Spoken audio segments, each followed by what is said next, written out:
DC, first in war, first in peace, and last in the AL East. In 1961, they headed west to Minneapolis, thriving in the Twin Cities for more than 50 years. Well, today the franchise returns to its roots for the first time. The Nats host the Twins on MASN.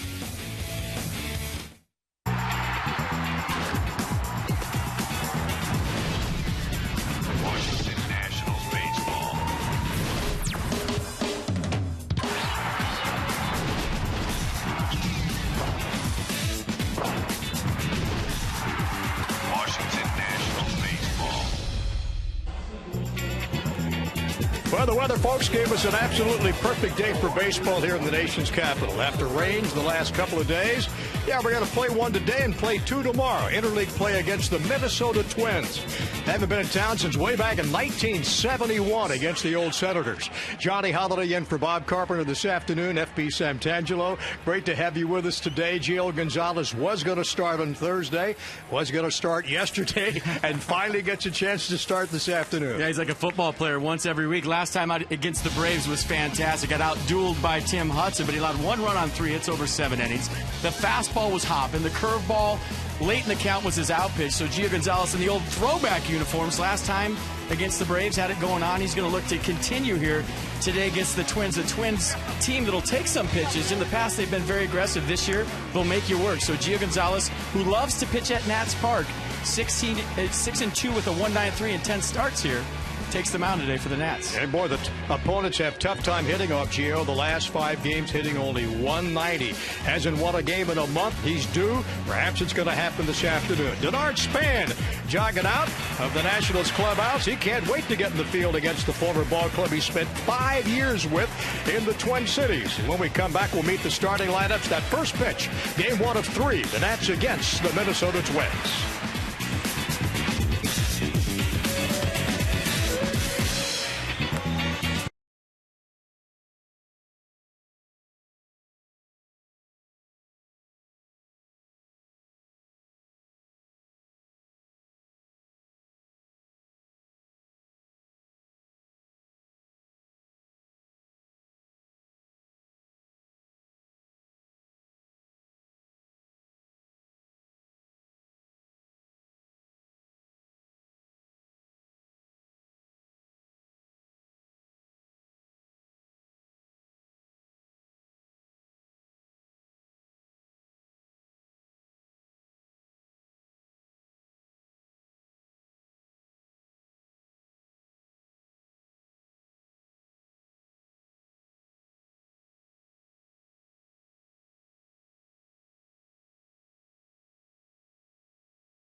You by PNC Bank for the Achiever in you. We'll expect a great crowd on hand this afternoon. They're coming in off Half Street, off the Metro, down on an absolutely gorgeous day in our nation's capital. Couldn't be a better day for baseball. Train celebrates 100th anniversary by offering irresistible financing. It's hard to stop a train, really hard. Our game time temperature, 80 degrees. Winds out of the left to right, left field to right field, about 6 miles an hour. Excellent humidity at 52%. Forecast partly cloudy the rest of the day. No sign of rain. Fans will be sticking around for that Blues Travelers concert And the Twins line up today. Jamie Carroll will lead it off. He'll be at third base. Joe Mauer hitting second. For Minnesota, Ryan Doumit in right. Then comes an old familiar face, Josh Willingham, back here in Washington. Justin Morneau, Aaron Hicks, Brian Dozier, the second baseman, Pedro Florimon, and Kevin Correa on the mound. Jamie Carroll, one of your buddies, FP. Spent some time with him before the game today? I did. He'll be leading off for the Twins, a spot that has been a nightmare so far for them this season. Gio Gonzalez takes them out for his 13th start of the season. You see the opposition average at 205. He's 6-2 with a 1.93 in his last 10 starts here at Nats Park. And since joining the Nats, 24-11. And you saw the average against. However, career versus the Twins, 7.80 ERA. Set the defense for the Nats behind Gio Gonzalez. Bernardino Spanworth in the outfield. Desmond Zimmerman on the left side. Rendon LaRoche on the right side. And Kurt Suzuki behind the dish. And Jamie Carroll will step in a couple of moments to go off against Gio Gonzalez. Jamie spent some time back with the ball club in 2005. Played 113 games here in Washington. First year the club is back here. And the guys working the bases today, and behind the plate, Tim Welke, Chris Conroy, Mike Everett, and Scott Barry.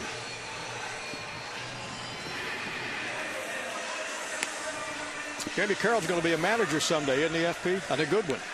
Well, right now he's a player, and he's worried about that. 39 years old, said he wants to play into his 40s. And when you talk about the Twins' leadoff spot in this ball club, missing Denard Span. Their 181 average in the leadoff spot is the lowest in the big leagues. Yeah, what Span did for Minnesota, he's now doing for the Nationals. Denard, first time facing his former organization where he spent 5 years. Minnesota coming off a 3-game series against Kansas City, which they won the first game and lost the final two. 7-3 the final on Thursday at Kauffman Stadium.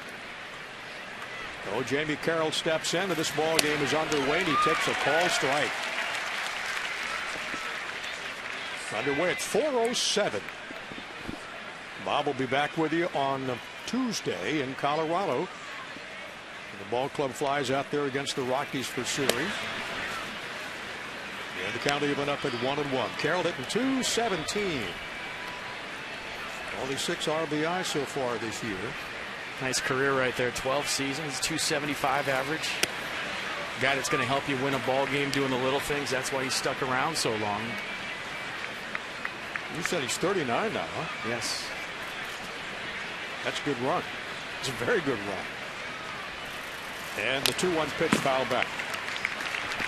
That's taken up 2-2. For Gio Gonzalez, the key to have that fastball in the outer half, establish that two-seam fastball away. He likes to finish guys off with the curveball down. He'll bounce it, but everything for me with Gio Gonzalez is determined by the glove side fastball, 93 to 95. Makes you aware of that as a right-handed hitter.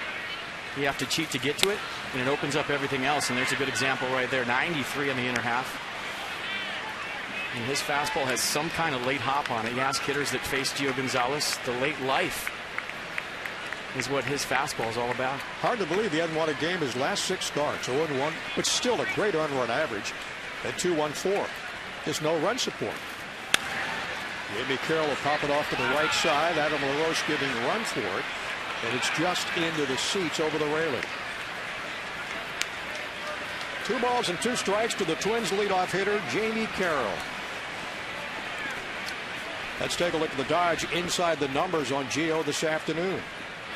First pitch, 314 average against. After that, not so good, 189. So if I'm facing Gio today, I'm hacking. Yep. Early in the count, Carroll was hacking. Hits that one foul. Way down the left field line. On deck for the Twins, Joe Mauer, the catcher.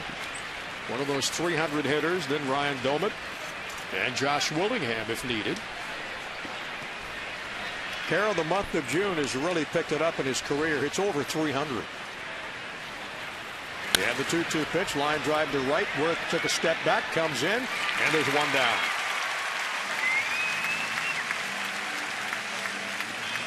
So a good start for Gio Gonzalez this afternoon. What a year he had last year, winning that, or coming in third in that Cy Young voting with a record of 21-8 in 32 starts.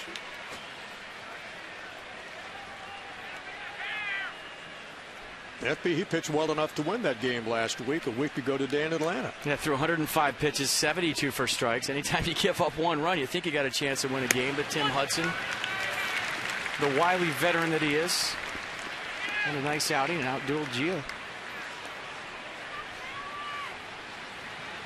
Joe Mauer catching today, .323 average. He's driven at 18 runs for the Twins and hit 5 home runs so far.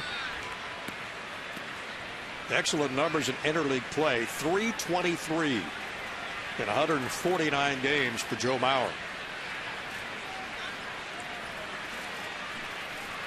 Out of Minneapolis, St. Paul, one hopper back to Gio's. Got it, and there's 2 up and 2 down. And that'll bring up Ryan Doumit. A pretty good play right here by Gio Gonzalez. And if you've watched him at all, you know he's a good athlete. Can swing the bat, field his position. So one hopper off the bat of Mauer, not a problem for Gio Gonzalez. And he'll face the right-handed hitting Ryan Doumit. 15 runs batted in his last 10 games. Only Paul Goldschmidt and Dominic Brown have hit more, driven in more runs. And early on, that feed looks like Gio's got everything working for him. Ahead in the count to Doumit. Hitting .236 with 8 home runs for Minnesota. It comes to town with a record of 26 and 31. And 4 games under 500 on the road, 13 and 17. They're 5.5 back to the Central behind the Tigers. Pretty good curveball right there, 79 from Gio Gonzalez. You start on the outer half, backdoor piece. Watch the late break on the 1-1 curveball. So the Twins' hottest hitter. 32 RBIs for Doumit. 5 home runs, 3 doubles, and a triple in his last 10 games. He's on fire. Ron Gardenhire at 958 wins in his 12th season as manager of the Twins.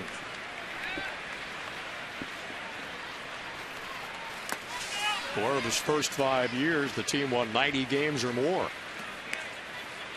And Central Division winners, champions 6 times. Players, manager, guys love to play for him.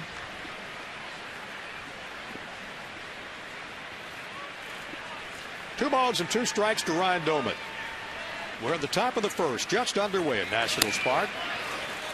Breaking ball up high, now 3 balls and 2 strikes. And we've seen Gio Gonzalez, 2 hot hitters in situations like this, go 3-2 curveball. Let's see if he challenges Doumit with a fastball here in the full count.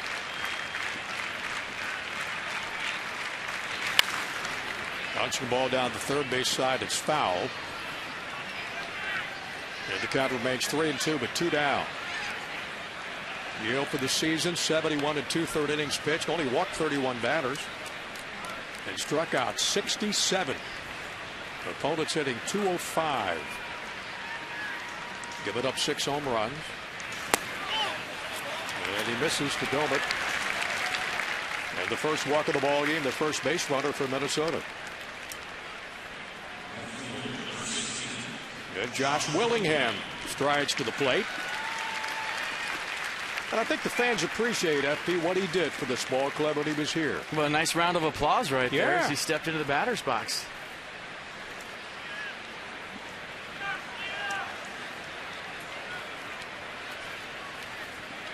Came to the Nats in 09, spent 2010 with the ball club, then went off to Oakland, then Minnesota.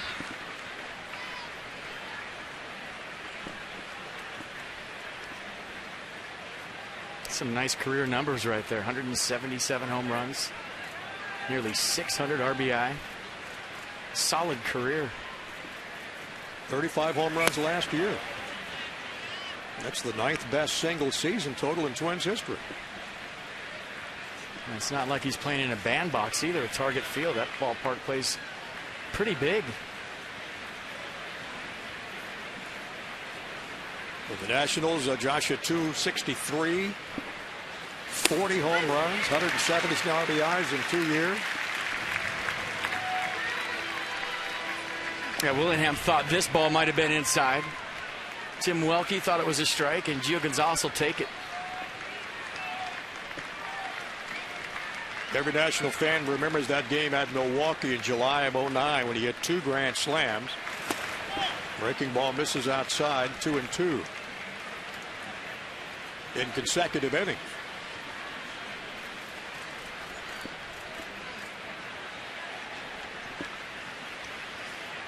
Two balls and 2 strikes and 2 down, just underway. Interleague play for the Nats and Minnesota Twins. Tried to punch it down the right side. That's out of play.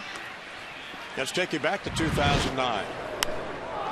There's 1 grand slam, July 27th, 2009, Milwaukee.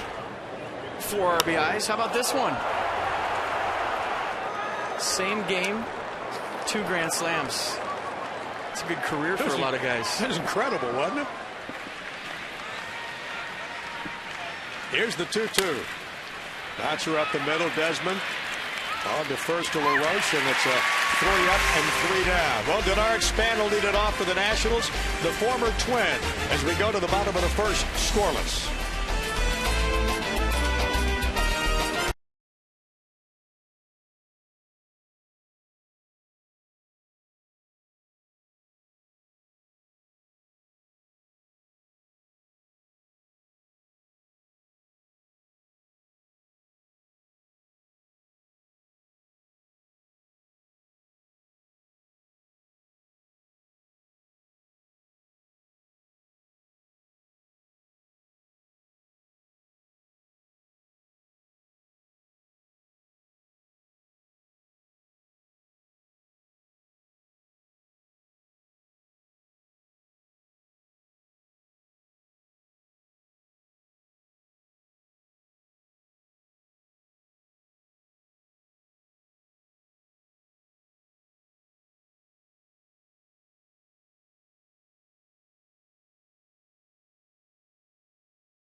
Ball game.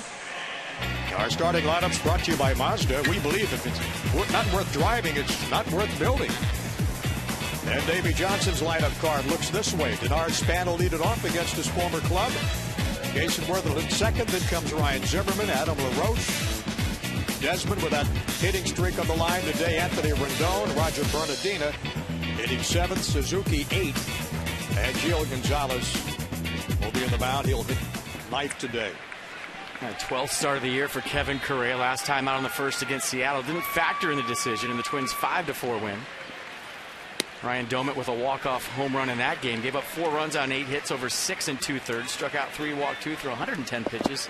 69 of those for strikes. So 2-seam fastball, cutter, curveball change. That's what the Nats will see from Kevin Correa here today. That makes the opponents hit a lot of balls in the ground. Up the middle, base hit for Span. That'll lead it off on a good omen right there for the Nats today. A Span with a base hit up the middle. I'll tell you what, as a player, when you've played in one organization your whole career, your first game back against the team you came up with is not easy. There's always this tendency to try too hard, show them what they're missing, maybe overdo it a little bit. And I went up to Denard Span in the dugout today. I said, hey, first game against your old team, try really, really hard today. But so far, so good for Denard Span. And there goes the no-hitter. Did he say, get out of my face? No, he started laughing. Well, Denard leads it off. He's got to be pumped up today to go up against Minnesota. And the Nationals get the first runner on. Jason Worth steps in, hitting .250. I mean, there's a tendency to want to get 2 hits every at-bat to show the team that you used to play for that you're way better all of a sudden. a year later when, they've seen your act before. They know you're a good baseball player, but it's human nature to show teams what they're missing that you used to play for. And Denard, the first-round pick back in the 2002 first-year player draft. Made his debut with the Twins in 2008. Spent 5 years with them. Really involved in the community. Bouncing ball to third. This could be two. And it is. Around the horn double play. And Worth retired and Span retired. There's two quick outs. Set the defense for the Twins behind Kevin Correa today. Willingham, Hicks, Doman in the outfield. Flourmont and Carroll on the left side. Dozier, Morneau on the right side. And Joe Mauer doing the catching. And Ryan Zimmerman steps in against Kevin Correa. There with a .277 batting average, 6 home runs, 28 RBIs. And Correa delivers, called strike. Tim Welke, the crew chief, working behind the plate. And FP, as we look out over that left center field wall, the fans flocking down Half Street to the ballpark today. Well, there's this yellow thing in the sky today. I forget what it's called. Sun. It's bright. It provides light and warmth. And we haven't seen it for about 4 or 5 days here. And the fans are ready to rock and roll. A big Saturday crowd. Blues Traveler after the game. And they're excited to see their ball club, who's had a couple of days off. John Popper threw out the first pitch today from Blues Traveler. Chad Kinchia, Brendan Hill, Tad Kinchia, and Ben Wilson make up the guys. Started off as a garage band back in the 80s in Princeton, New Jersey. And they can play. Count 2-1 to Ryan Zimmerman. And there's 2 down. Shot to left field. That's foul. Look out. You have to get a new bat right there. Might have got in on him a little bit. Geared up in a 2-1 count. Got a 2-seam fastball with a little extra run late. A pretty good hack. Ryan, good numbers the last 29 games. .312 batting average, 34 for 109, 10 extra base hits, and 5 home runs. Hit those 3 home runs against the Orioles last month and up in Baltimore.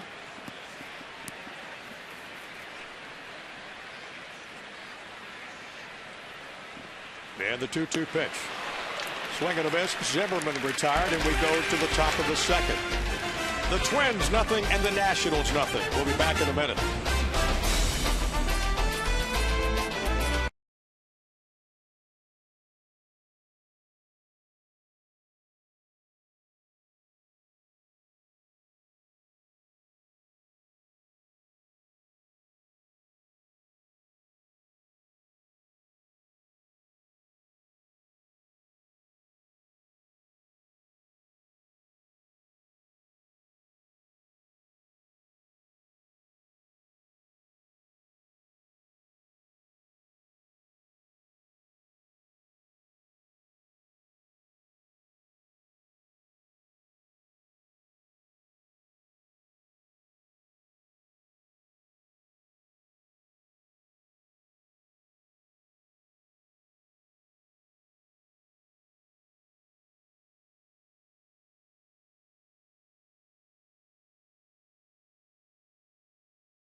In the Nationals, second inning presented by Luna. Call today for the Luna Double. Get your second room of flooring free. That's 877-241-LUNA. Colonel Sanders there on the right. Did you see him? I do. Peter, you got pretty good eye. I do. There's Colonel Sanders. Yeah, right there. I have to use that rally beard a little bit later. Get something rocking and rolling up here. I know a place I can have you rent one of those things in Kensington. Gonzalez goes back to work. Justin Morneau, Aaron Hicks, and Dozier.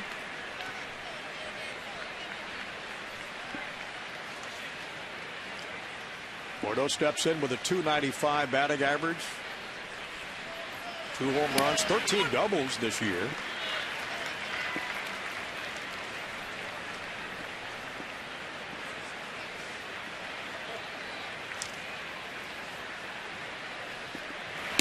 These two ball clubs met only 9 times. And Minnesota winning 7 of the 9. Last time in 2008, they swept the Nationals up in the Twin Cities at the Metrodome. Line drive to left, and Bernardino going back. He's got it. There's one away. Our PNC Minor League Report brought to you by PNC Bank for the Achiever in You. So the Minor League Report, first 5 picks. FP Jake Johansson of Dallas Baptist University. First pick the other night. Signed him today. Yep. Congratulations, you're a National. Throws 98 miles an hour. And everybody else in there, they're ready. Call them up right now. Drew Ward, the second pick for the Nationals. Aaron Hicks will face Gio Gonzalez for the first time.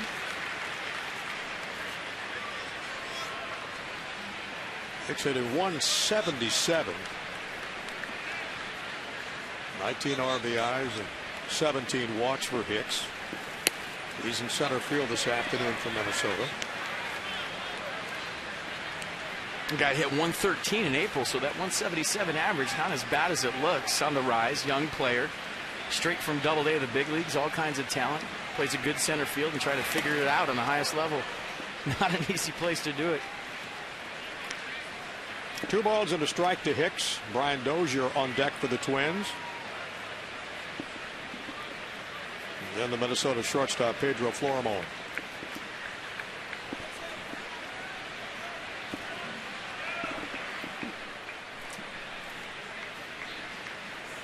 And the count, 2 balls and a strike. And Gonzalez misses outside.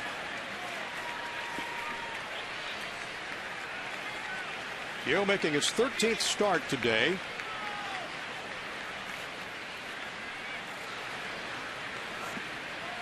Trying to get over the 500 mark and get the Nats back to the 500 mark. Bouncing ball.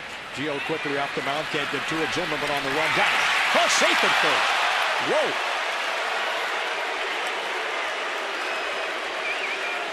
I don't know, FP. That's going to bring Davey Johnson out of the dugout. Well, Johnny, I can't blame you for saying got him because, you know, obviously we're way up here and it's hard to see they're right down there on top of it, but it looked like with the naked eye that it was a no-brainer. Adam LaRoche went to throw the ball around, a guy that never argues. Great play by Ryan Zimmerman to negotiate the mound on the slow roller. That's not even close. No. Chris Conroy, there goes the perfect game for you because he was out by a full step.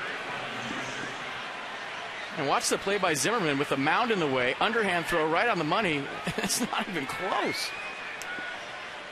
You know, sometimes you give him the benefit of the doubt on a ball where, you know, there's not a loud pop in the glove. Maybe it's a second baseman flipping a soft throw to the first baseman. They can't hear both the sounds. But on a firm throw like that from Ryan Zimmerman across the infield. Across the mound. And you're listening for the sound of the glove and the foot to hit the bag. That one to me is, wow. Let's go about a base hit, right? Yeah, base hit for Hicks and Brian Dozier. Aaron Hicks will take it. Yeah, a little toss back to first. 1 down, top of the second, scoreless.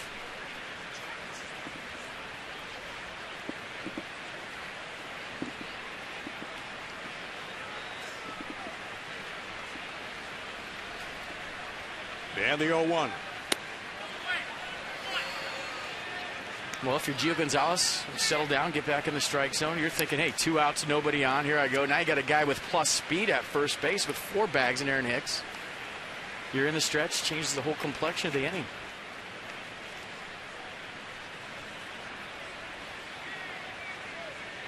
And the 1-1.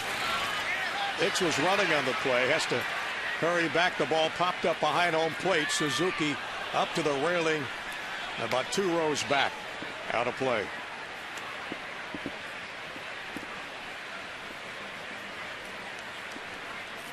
And that may have been a hit and run right there by Gardenhire. You saw the jump by Hicks. He waited to make sure that Gio Gonzalez went to the plate.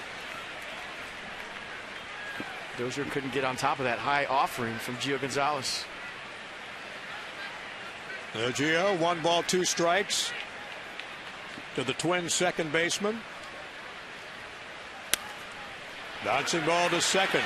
Rendon to Desmond. On to first. Double play.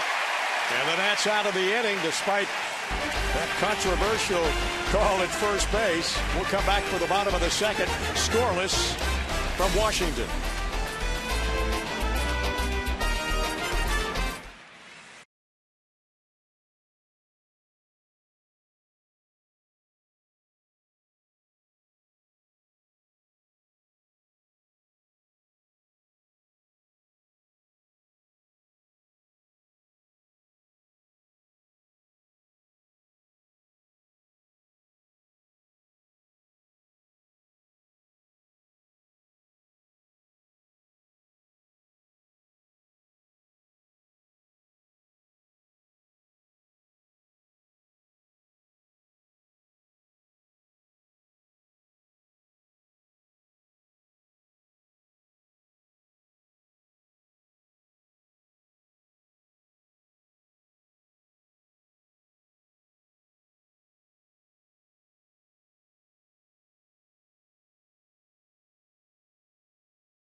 I'm sure there was a smile on Davey Johnson's face after the first successful double play from Anthony Rendon.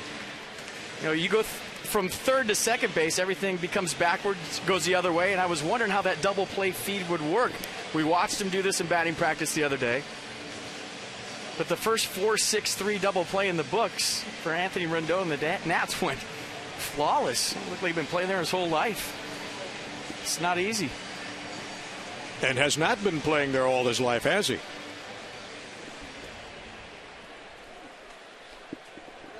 Put him at second base up there at Syracuse. Our freight rail works due up for the Nationals. LaRoche and Desmond and Rendon.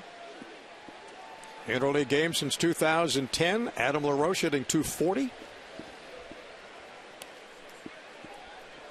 And he leads off the Nationals' second inning. Desmond and then Rendon will follow.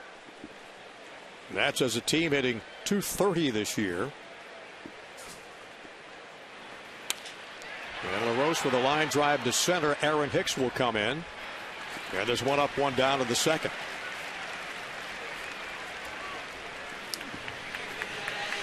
Single game tickets are available. Get your 2013 single game tickets right now, starting at only $10. Go to nationals.com/tickets. And those tickets for the rain out last night, you can use for that second game of the doubleheader tomorrow night. A day-night affair against Minnesota. So for that second game tomorrow, it starts at 7:05. The gates open an hour and a half after the last hour of the 1:35 game, or 6 o'clock, whichever's first. Desmond high, fly ball to right field. Doman holds that in. 2 up, 2 down. So Kevin Currier has the Nationals hitting the ball up in the air instead of on the ground, where he's had opponents grounded to so far this year 12 double plays, tied for third best in Major League Baseball. And the young guy, Anthony Rendon. 7 hits so far, and that's just beginning to scrape the iceberg there, FP. What he's going to do when his career is over. The Nationals really love what they see in him. Well, it's interesting to see how the Twins are playing Rendon right now. Interleague play, you don't have the extensive scouting report that you normally would have if you were in the same division. But Aaron Hicks right now playing Rendon straight away, and Rendon's pop is the other way, right center field, and that gap more toward the scoreboard than anything. And we've seen teams early on shade him on the other side, because that's where he likes to hit the ball. It's his power out. Anthony has 1 RBI since he's been up with the ball club. Count is 1 ball and 2 strikes.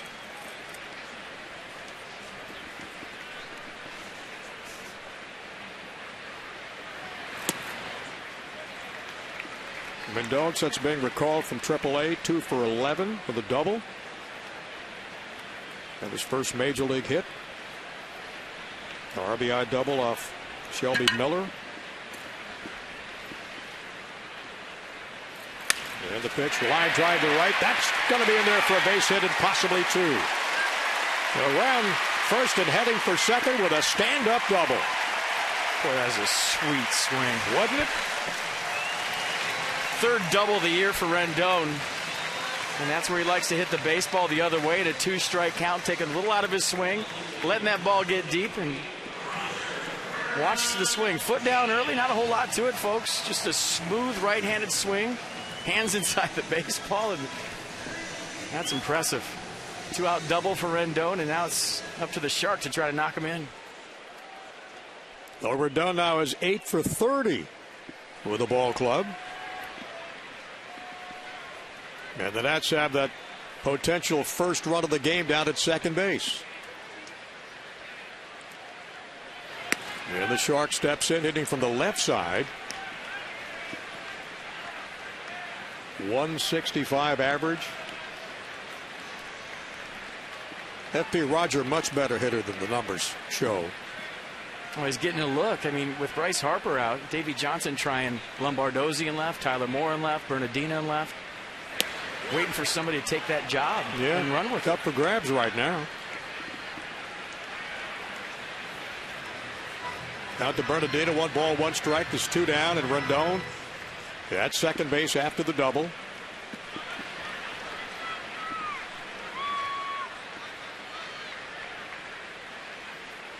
And Correa looking in for the sign from Joe Mauer.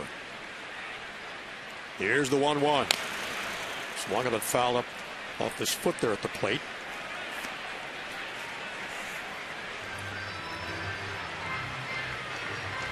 And 74% heat from Correa, 20 pitches. The Correa guy that likes to cut the ball in with 2 strikes.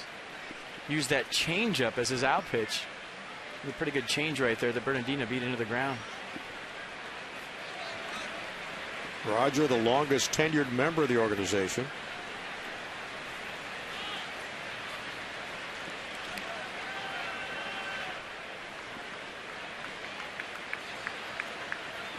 Well, last season really lit it up in the second half of the year.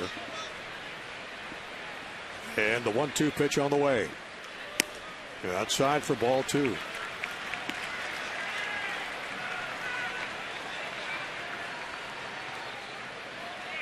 Roger with 4 RBIs with Kurt Suzuki waiting.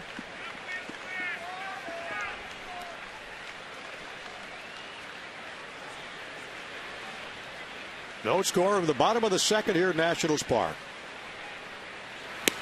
And the pitch just misses for ball 3. There's a hitter right here. 3-2, 2 outs. First base open. Right-hander on deck. Not necessarily guaranteed a fastball in this count if you're Bernardina, but as a hitter, you have to sit on it. You have to look for it and adjust to anything off speed. Kevin Correa, a veteran guy, probably doesn't want to give in right here. And the count is full with 2 down. Bernardina pops it foul back in the seats. Rogers walked 5 times this year.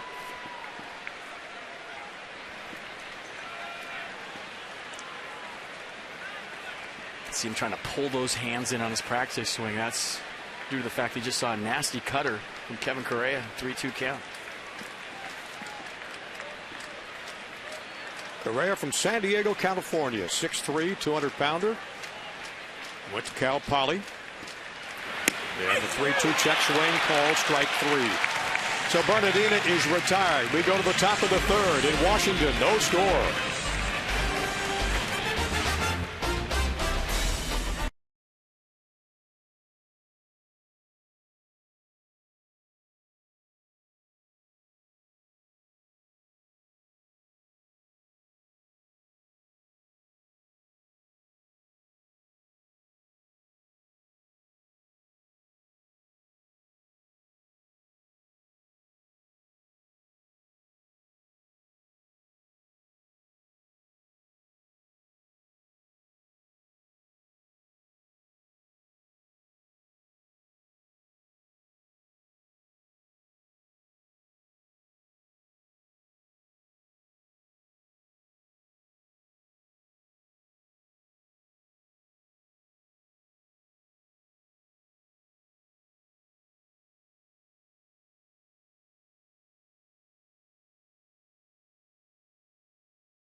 Security professionals. No scores. We head to the Minnesota top of the third inning. Let's go down to Julie, get an update on Stephen Strasburg. Hey, Johnny, well, I actually have some good news to report to you and to Nats fans everywhere. Stephen Strasburg is scheduled to come off the DL and make that June 16th start in Cleveland. It's actually the first day he will be eligible to come off the DL, of which he was placed back on May 31st due to a strained lat, grade 1, which he came out of the game early in Atlanta. He threw a bullpen session today. Davey Johnson says he looked good. He threw the heck out of the ball, and he should be good to go. Strasburg added he felt good, no irritation, arm felt strong.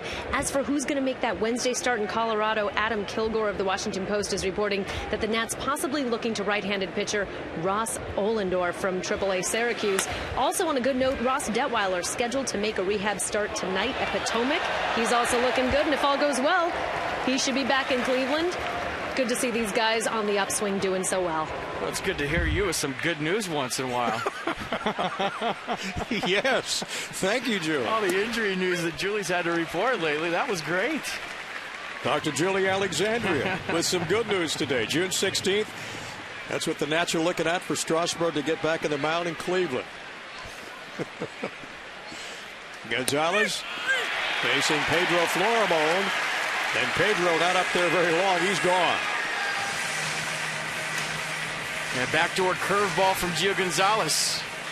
That's a beauty. So 1-2-3, see ya. Thanks for coming. And a nasty 78-mile-an-hour curveball from Gio Gonzalez. Yeah, that'll bring up the Twins pitcher, Kevin Correa. He's only been at the plate twice this year. And he'll take a call strike from Gio Gonzalez.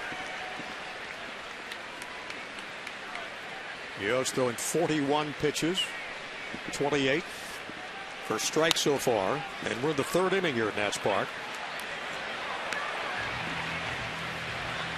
Minnesota pretty hot until they ran into Kansas City, FP. They'd won 7 of 8 games. They beat the Royals the first game and lost the final 2. They lost some tough ones, too. Well, 2 quick outs, 2 quick strikeouts for Gio Gonzalez.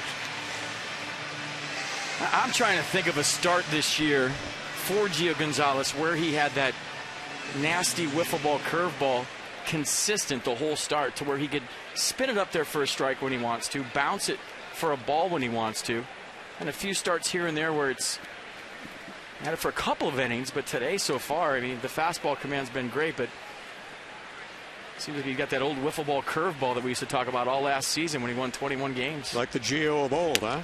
Well, the Gio this year's been good too, but he sure has. Set the bar pretty high last year, winning 21 games. Yeah, tough act to follow, but he's up to the challenge, I guarantee you.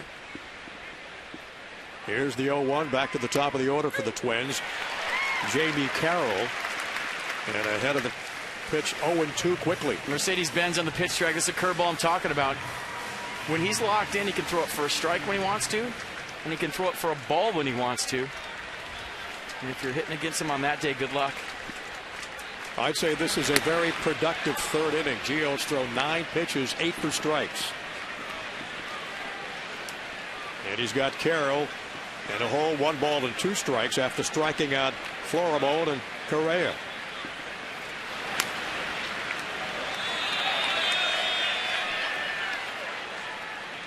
Twins as a team 25th in major leagues in hitting at 244 and 24th earned run average at 4.36. Jamie Carroll, the veteran, third baseman for the Twins, and he works the count to 2 balls and 2 strikes. 25 hits shy of 1,000.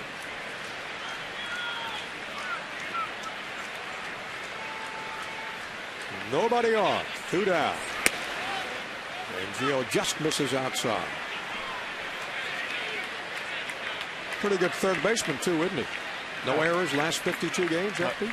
Utility guy. Put him anywhere you want. He's going to make the play. 3-2 pitch. And Gio issues his second walk of the game.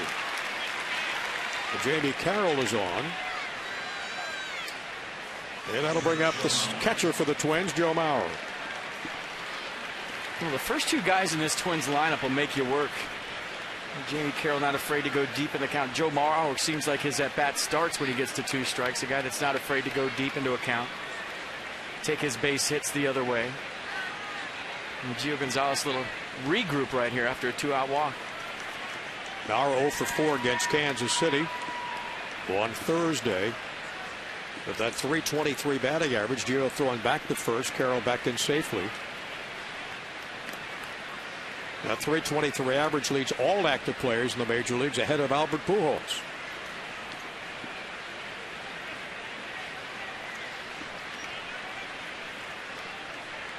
Gonzalez check at first.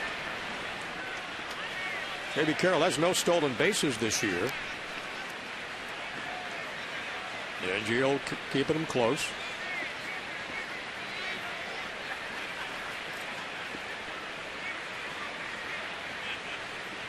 Now against Gonzalez in his career, a .287 hitter, .267 hitter. And the agility, hitting leaders since 2006. Mauer only behind Miguel Cabrera. Your mission, our commitment. Visit agilitycorp.com. That's a big boy list right there. Yeah, Joey Votto right there behind Mauer. And Gio still a little bit rattled for that walk to Jamie Carroll. Threw over it a couple times trying to slow things down. Jamie Carroll with the little guy token throwovers with no stolen bases. And you look at the breakdown, 52 pitches, 73% fastball. Trying to get back in the zone right here against a good hitter. Bouncing ball up the middle. Rendon gets it, flips it on to Desmond. That's the force at second. And that's take care of the Twins in the top of the third. We go to the bottom of the third. Scoreless game.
Nats head out to Colorado.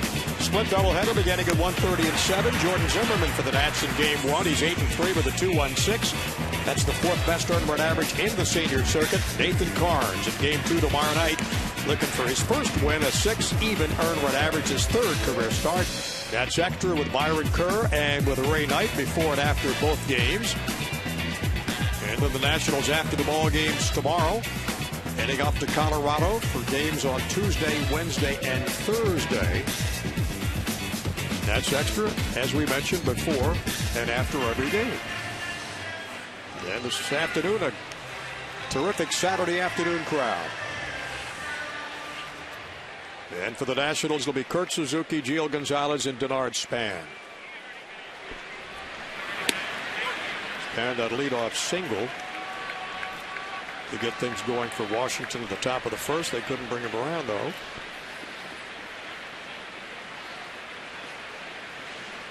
And Suzuki's average at 237.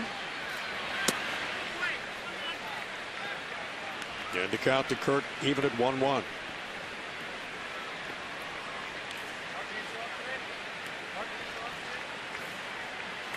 Correa's faced the Nationals 13 times. He's 3-3. And to count 2 balls and a strike. LaRoche's had the best numbers against him. A couple of home runs, 4 doubles. These are counts where we've seen Kurt Suzuki let it loose throughout the course of this season. Likes to get into a count, swing hard. And he did. Right to Carroll at third. Yeah, there's 1 away. Nats fans, we hope you're enjoying interleague play here on WUSA 9. If you love sports, make WUSA 9 your home for great sports TV every weekend. If I can borrow one of FP's phrases, game on. Game on because Gio Gonzalez is in the box. 278 hitter, 1 home run. Does not get cheated. No. Fouls it back out of play. With that 278 batting average for Gio in this game is the highest of anybody in the lineup today. A home run and an RBI. Well, my favorite part is when he swings really hard, fouls something back, steps out of the box, and acts like he hurt his back, like he's trying to set a trap. So, yeah, I just missed that, but I'm not feeling good. Can you throw the same pitch, please? Yeah, right. Not going to work anymore, Gio. The word is out that you can hit. And Correa heading the count to the Nationals left-hander. 1 ball and 2 strikes with 1 down. Nobody on. We're in the bottom of the third. And the pitch. And Gonzalez is gone. And there's 2 quick outs. That for Correa, strikeout number 3. He's given the Nats 2 hits, one of them from Denard Span to lead off the ball game for Washington.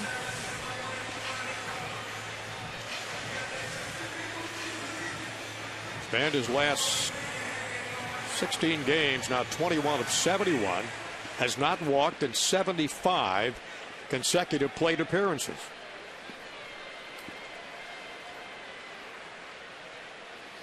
He's up there looking to hit. Takes the bunt, pulls it back. He's made some tweaks to his approach the last week or so to where he's getting that foot down a little bit early. Trying to create some rhythm in that stance, get his hands out in front. In the last game he played, he had 4 solid at-bats, couple of hits, couple of hang with him, but the swing has looked good the last 2 or 3 games.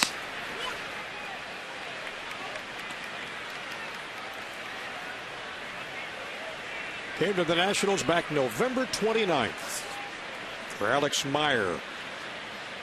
In the minors. Played 589 games in a Twins uniform. And he's 2 for 2 this afternoon.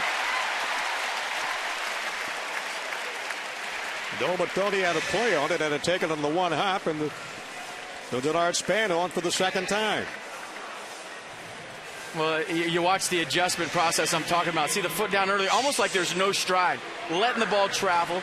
And it's enabling Denard Span to catch the ball out in front. A lot of times a hitter, when you don't have your timing, it's hard to get extension and get the bat out the zone. And at times when you get loopy because you're late, Denard Span on time right now. And I feel like this is a good time to try steal second base. Your team's struggling scoring runs. You're a leadoff hitter. There's a certain responsibility that you have with 2 outs to get into scoring position. And Denard has stolen 6 of 9 attempts. Fouled back out of play by Jason Worth. They're very quick out there, though, so not going to be easy, but you try to pick maybe an off-speed count, see if he gets into a rhythm. Their career lasted only 4 innings. His last start against Seattle. Gave up 8 hits. Let's make that lasted 6 2/3 innings. Gave up 4 runs in the time he was working. So the count to Worth is 1 ball and a strike with Span at first base and 2 down.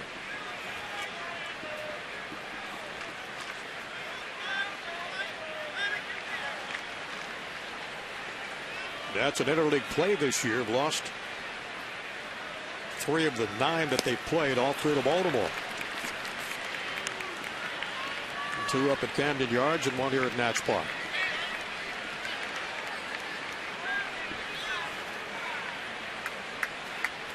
Boy, FP, once Jason gets back on the swing of things, once Harper gets back, once Strasburg gets back, Detweiler. Yeah, you got to find a way to win games in the meantime, though. That's true. And that is a shot to left. That's going to go, and it's out of here. Home run for Jason Worth, and the Nats lead it 2-0.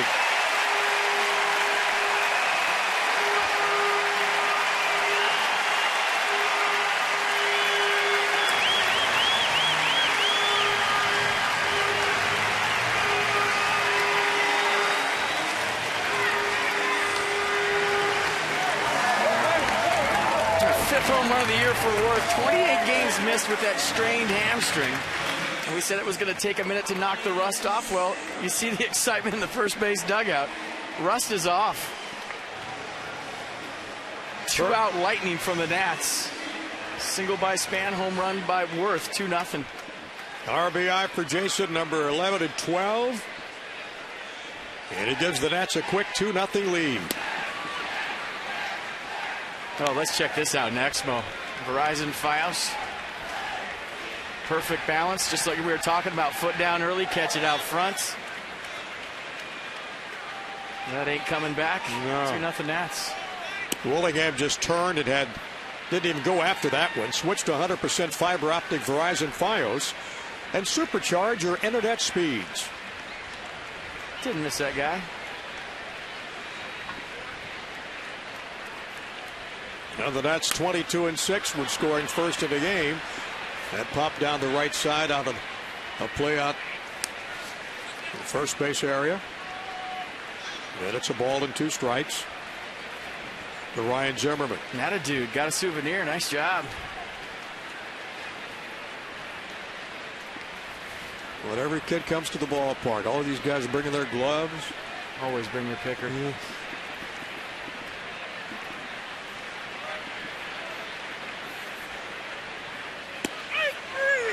And Zimmerman looks at a call, 3rd strike.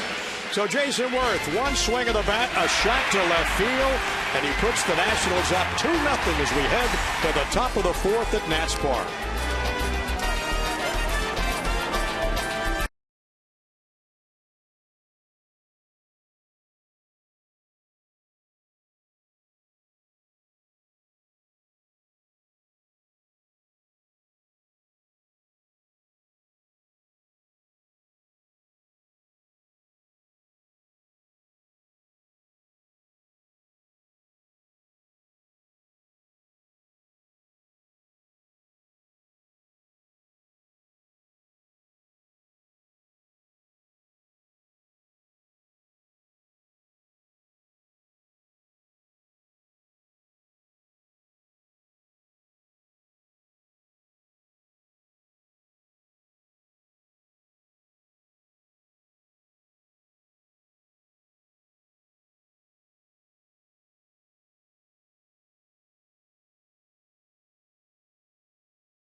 National Troop Recognition today. We serve today for a better tomorrow.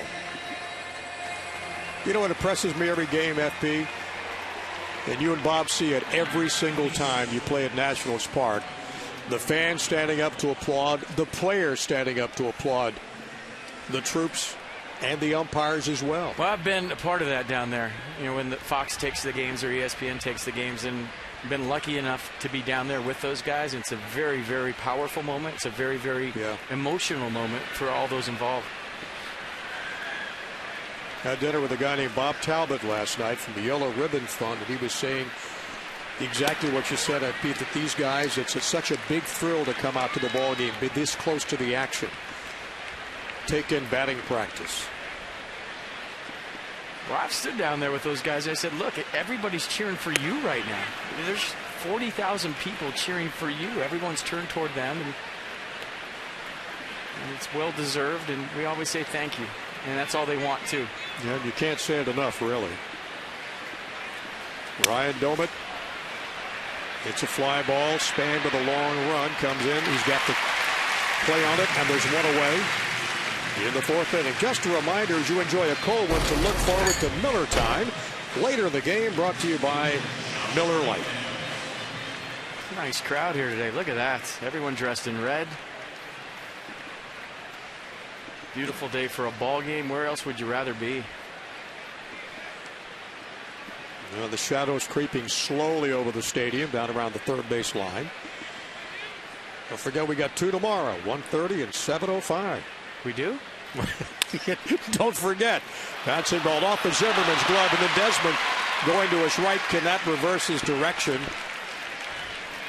And so Josh Willingham gets on. And that is the Twins' second hit of the afternoon.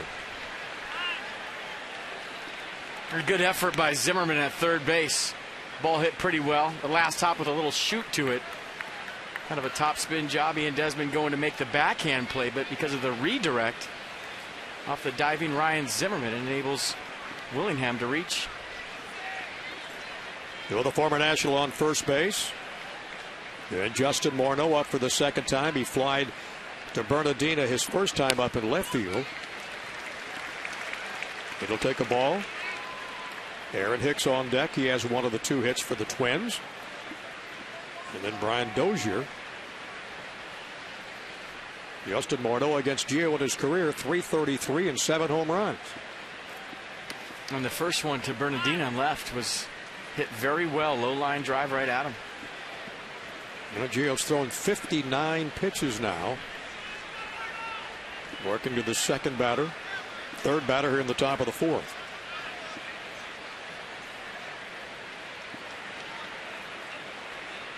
Morneau, the Twins' first baseman. Line drive that's off LaRoche's glove into right field. Willingham turns second, heads for third. He's got to come all the way to the plate. Rendon holds up in the throw. And the Twins trail by 1. It's now 2-1. Willingham scores all the way from first base.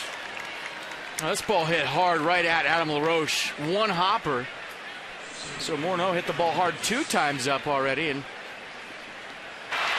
that's a play that we've seen Adam LaRoche make in his sleep. Not an easy play by any means, because that ball was hit hard. You're holding the runner on. You're close. We'll see how they score that. Yeah, the official score is still debating. Is it a hit or an error?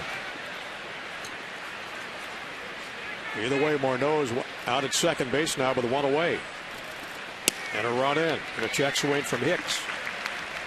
No balls and a strike. Yeah, they scored this in error, E3, and watch LaRoche come off the base. Basically playing infield in style right here. Ball hit hard. Tries to stay soft. He thinks it's going to come up. The ball stays down. I don't know that I've seen that from Adam LaRoche ever. I don't think I have either. There's a breaking ball, and it's 1 ball and a strike. Aaron Hicks, the center fielder, has a base hit in the second. Hitting only 181 for Minnesota. One down and a run in and a man at second. Swinging a foul back toward the Twins dugout.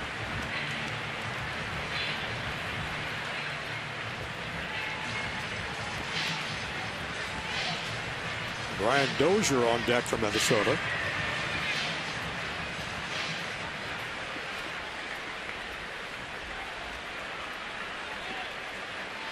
Gio, 63 pitches, 41 strikes. Checking the runner at second. And again, foul back out of play.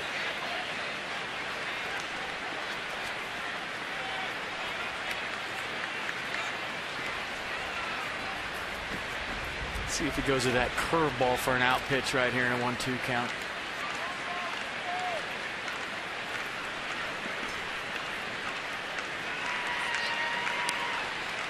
Gio with a 2-1 lead in this game.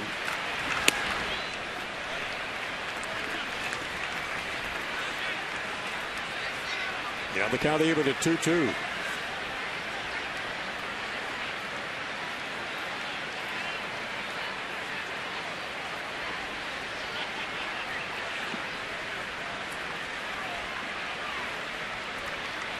Morneau down at second after getting onto the air. And that thing is low. 3 balls and 2 strikes.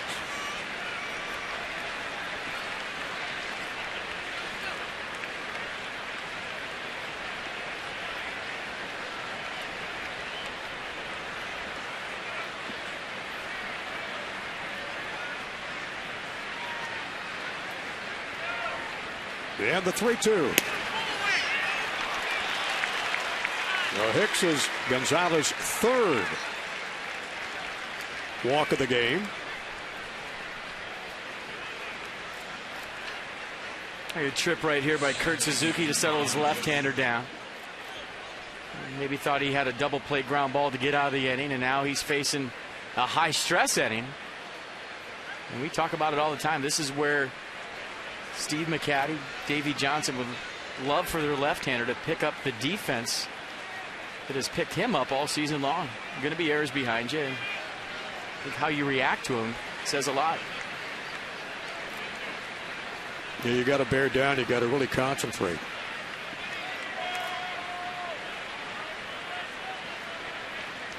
Go with Hicks at first and Morneau down at second.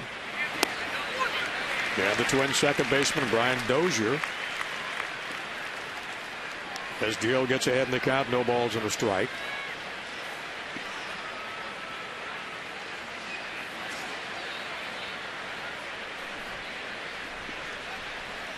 And the 0-1. Swinging a foul back and quickly ahead in the count, no balls and 2 strikes.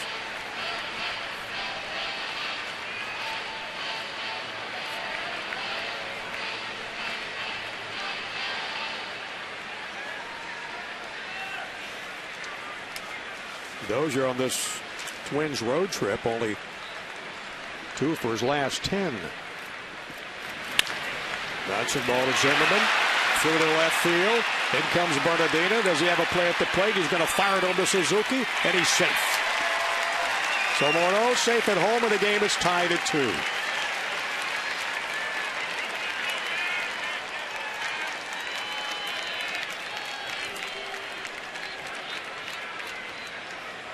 That ball hit well. Fastball in the inner half. Dozier all over it.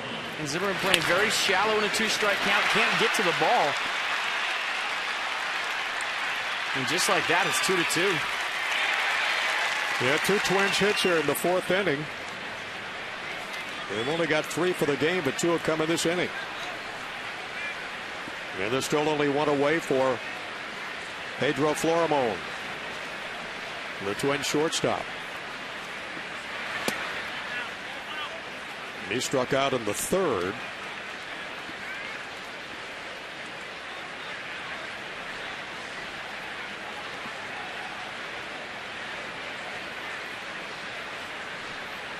Florimon had 3 hits against Seattle. And tied his career high. And a swing and a miss. Nissan on the pitch track. Fastball 94 miles an hour. Turn that one over. Good sink late. Florimon has started 46 of the Twins games at shortstop this season. The count is even at 1-1.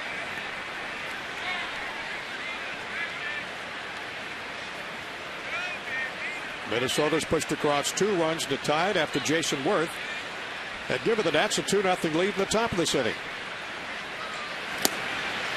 And the check swing, it's in there for strike. 1-2 strikes to Florimon. Florimon didn't like the call. Gio Gonzalez probably bottom of the strike zone right here. Watch the first pitch. Yeah, the third pitch a little bit higher than the first pitch. Gets the called strike ahead 1-2. Gio struck him out in the third. Let's see what he does with a 1-2 count. Strikes him out in the fourth. Yeah, there's 2 away. Yeah, both times with the curveball. First time up, backdoor curveball looking. This time, the nasty curveball with 2 strikes that broke out of the zone. Verizon Fios Expo will show you the spin on the 2-strike curveball from Gio Gonzalez. Wow. Switch to 100% fiber optic Verizon Fios and supercharge your internet speeds. No balls on the strike. Kevin Correa. No base hits for the right-handed pitcher for the Twins this year. Minnesota runners at first and second, 2 runs in. And the count quickly goes to 0-2. Jamie Carroll in the on-deck circle for Minnesota. Leading back to the top of the Twins batting order. There's Carroll, the former National. 0-for-1 with a walk, and Gonzalez strikes him out.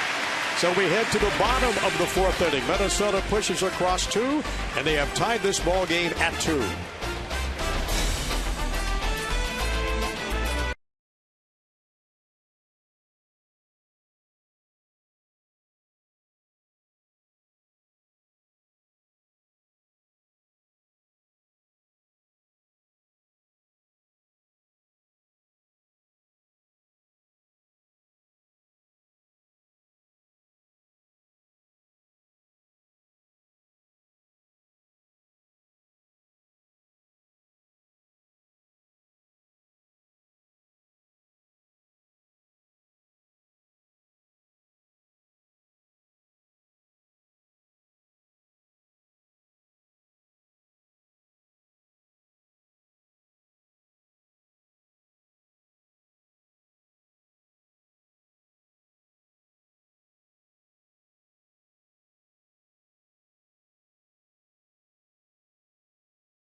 TV Plus will provide personal recommendations based on what shows you like to watch.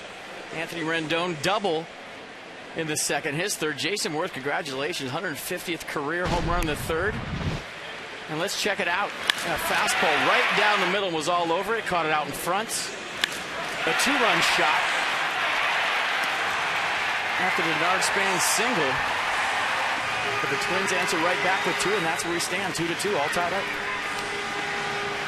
And we go to the bottom of the 4th inning with Adam LaRoche, Ian Desmond, and Anthony Rendon to face the right-handed offerings of Kevin Correa. A lot of fastballs today, FP. Well, let's count his cutter, too. 2-seam, 4-seam, cut fastball in the upper 80s.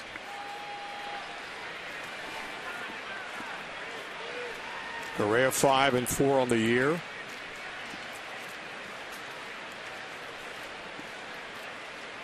He has struck out 4 Nats today, only averaging 3 per 9 innings. And LaRoche will take a strike leading off the 4th inning. 2-2 game at Nationals Park.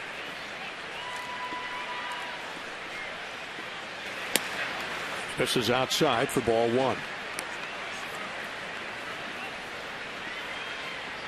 Going back to almost a month ago, starting May 2nd, LaRoche in 31 games, hitting .340. 6 doubles, triples, 7 home runs, 20 RBIs, 18 walks. And the count of ball and 2 strikes to LaRoche.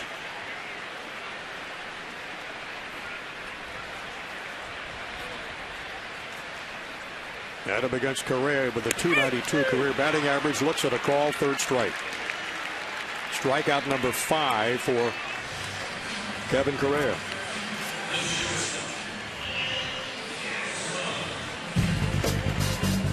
Let's go dodge inside the numbers on Ian Desmond. You look at the home runs and where he likes it. Right down the middle, 15 home runs. Why wouldn't you like your home runs right down the middle? Hey, you see the low ball aspect of that with 9 at the bottom of the zone. Be nice to see him get number 56 right here. So the Captain Obvious scouting report. He likes the ball right down the middle. Didn't take him long to figure that out, did it? Here's the pitch to Desi, and it's 2 balls and no strikes.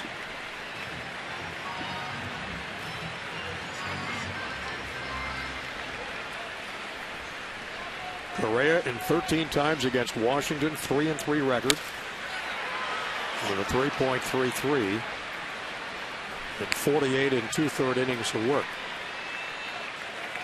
All in the National League.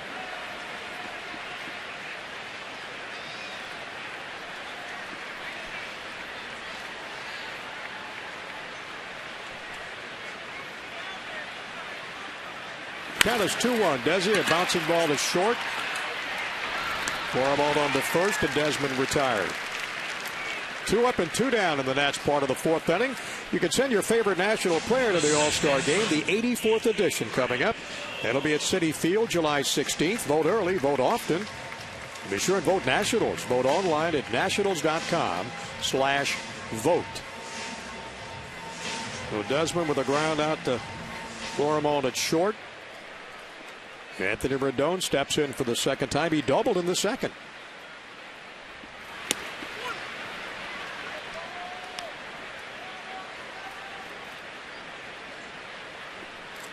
Good look at infield prospect for the Nats.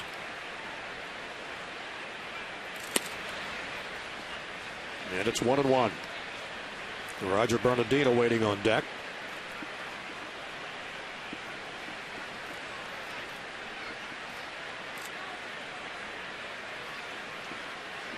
And Correa delivers. Foul back out of play.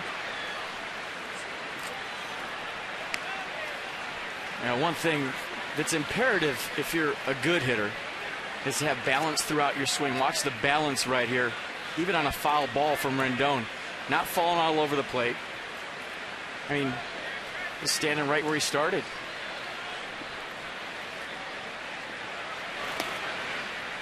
It's a good take. Yeah, good take, right. Ball inside, 2-2.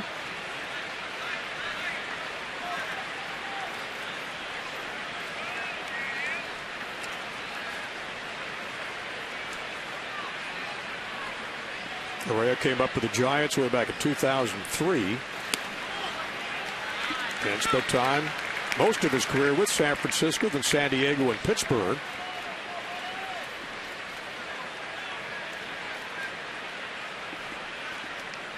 And the count is full to Anthony Rendon. 3 balls, 2 strikes, 2 outs here in the 5th.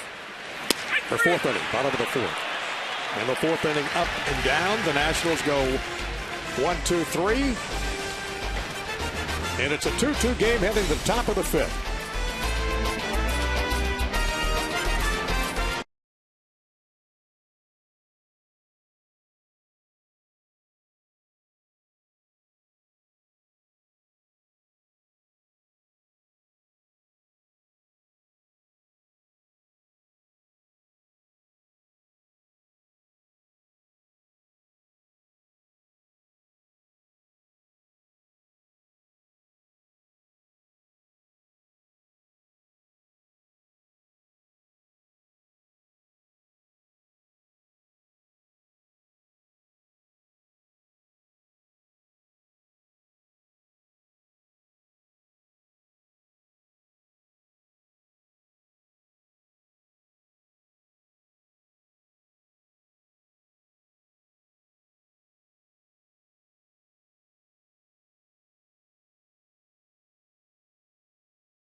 Teddy in this one, FP? Who you like? I have no idea. I wasn't watching. Could it be Teddy? Is it going to be Teddy? It could be. It is. Teddy, yes. Teddy by a boiler. Well, there's no small boiler. No, it's a very large boiler. Yeah. Teddy lumbering around from center field to win it. Jamie Carroll and Joe Mauer and Ryan Domit will face Gio Gonzalez in the Twins' 5th inning, a 2-2 game.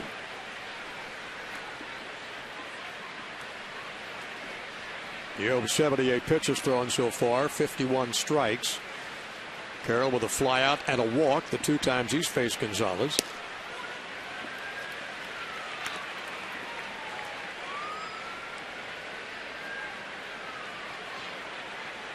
Willingham with a base hit. Morneau got on with an error. And both of them scored for the Twins runs. High fly ball behind second. Rendon going out. Worth coming in. Battling the sun. Got it. And there's one away. Got to catch up with Bert Blyleven today. Sat down with Steven Strasburg. They had a nice little one-on-one interview. And that's a guy who likes Washington, D.C. Won his first major league game here. There he is. Hello, Bert. First of his 287 in his Hall of Fame career. The first batter he faced in the big leagues was Lee May. Took him deep. They won the game 2-1. So Bert Blyleven, welcome back to the nation's capital, where it all started. Not to make you feel old, FP, but I interviewed him the day he won that game. When he made his major league debut at 19-1. Wow, it was in 1970. Yeah. You know what his response was when I told him? So what? Well, he was with the Twins a year later when they lost 5-2 at RFK Stadium. That was in 1971. It's the last time the Twins have played in D.C. 42 years ago. So Bert Blyleven, welcome back. Yeah. I would have loved to have been a fly on the wall for that conversation between he and Steven Strasburg talking about curveballs, because he had one of the best ever. Claiming he has one of the best faces for radio, too. He's been with the Twins organization a long time, hasn't he? As a broadcaster, I think so. He's 15 years or so.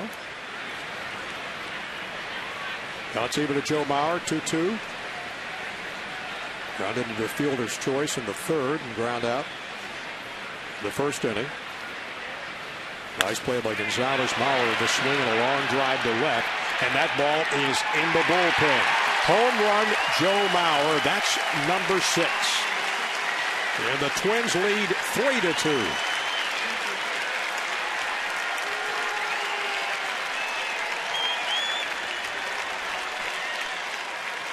One 100th career home run for Joe Mauer. His 16th interleague home run. And it's got a fastball out over the plate. You see where Suzuki was set up. The reach back across the plate, so a location mistake.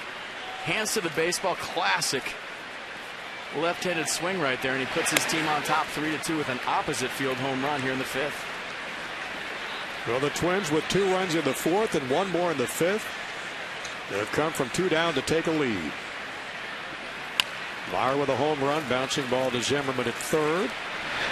On to LaRoche. And Domich retired.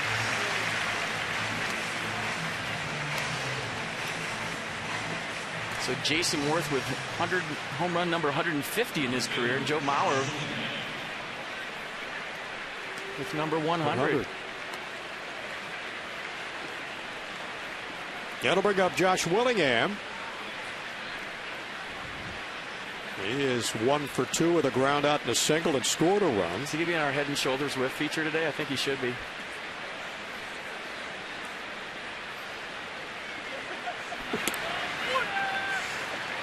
Yeah, no balls and a strike to Josh. They're telling me we don't have the Head and Shoulders With feature today, but we have to have it, right, while he's here in town, don't we?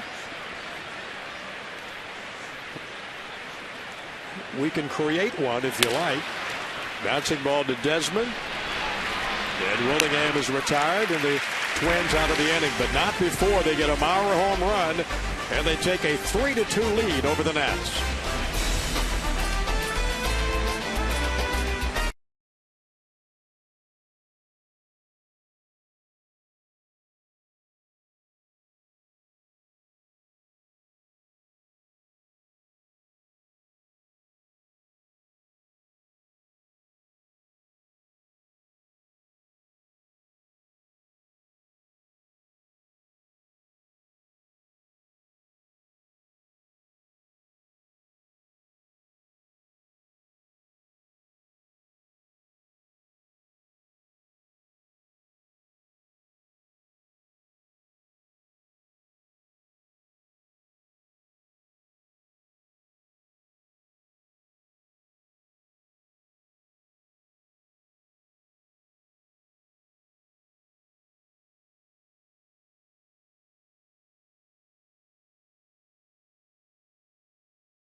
Welcome back, everybody. Nationals Park. The Twins have taken the lead from the Nats today, 3-2 with those 2 runs in the 4th and 1 in the top of the 5th.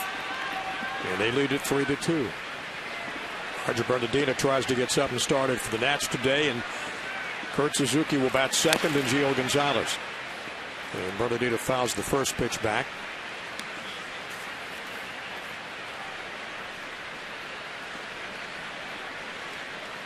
Davey Johnson would love to have the speed of Roger Bernardino aboard here to start off the 5th, and we've seen him try that base hit bunt down the first baseline a lot of times. But you look at where Justin Morneau's playing, he's kind of taking it away. And Roger gets all of that one. That's heading out to the seats and drifting up against the wall. It's off the wall, and Bernardino heading for second, holding up at second base. With a double off the wall over the head of Ryan Doman in right field. Well, like I said, Davey Johnson would love for Roger Bernardino to butt one off the wall in right field. And everybody doing the shark. Why not? Roger Bernardino. Looks like a cutter out over the plate that didn't cut a whole lot. Gave it a ride all the way off the curly W in right field. The only decision was he going to go for 3? The ball kind of kicked back toward the infield. He took it one last peek over his shoulder right here. I thought he was going to go, but he put on the brakes.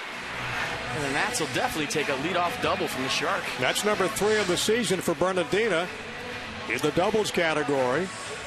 Nats have got their 5th hit of the afternoon. And the leadoff batter's on at second base, and Suzuki steps in. He is 0 for 1 against Kevin Correa. Bouncing ball to short. Florimon bobbled it momentarily on to first at Morneau, and there's one down, and Bernardino holding it second. Suzuki retired. And Gonzalez striding to the plate. We mentioned the Twins coming back for the first time since 1971. 1901 to 1960 was the Nationals and the Senators. They went to Minneapolis in 61, playing in the American League then for 10 years. In the American League, then they here 61 to 71. They went to Dallas. Last time these two ball clubs met was 5 years ago in the Twin Cities. Nats have got the tying run at second base. 3-2 ball game. Nats are down by 1. And Gio can swing the bat. Gets a high fly to right, and Doman drifting back, battling the sun. He'll take it, and Bernardina tagging up. He'll go on down the third, sliding in safely. Well, Gio did the job and got the man over. Well, when you're hitting 230 as a ball club, you got to do the little things correct. And then Kurt Suzuki right there didn't advance Roger Bernardina in a no-out situation. He was trying to get his hands inside the baseball, and you could have made the argument that if Bernardina had a bigger secondary, that might have got the job done. But little things become huge things when you're not swinging the bats the way you want to. The one guy that is swinging the bat today, it has been all season long, Denard Span, is 2 for 2 with a run scored. Single in the first, single in the third, and a single here would be welcome and tie the ball game up. Ball gets away quickly from Maurer, but he recovers. What a play by Maurer right You're there. not kidding. Thought that was a run for the Nationals. We always talk about Kurt Suzuki, how quick he gets up out of the squat. Joe Maurer right there saves a run for his ball club, and for the moment keeps his team up by 1. This looks like it's heading to the backstop, and the ball doesn't even hit the ground. Good read by Trent Jewett and Roger Bernardina down there at third base to stay put. A terrific play by the Twins catcher.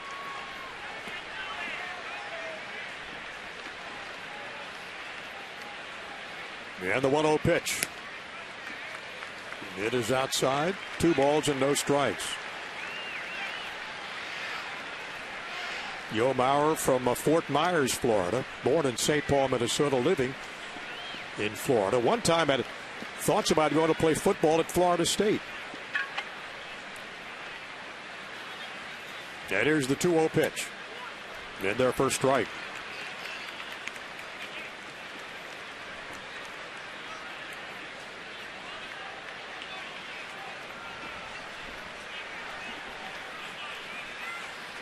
Bernardina with a lead at third base. 2 down. With Span facing Correa for the 3rd time. 91 to the gun in that fastball. 3 balls and a strike. Well, you got a guy with 2 base knocks in the batter's box, but you also have a home run in the on-deck circle, so it's decision time for Kevin Correa right here in a 3-1 count. Does he want Denard Span or does he want Jason Worth?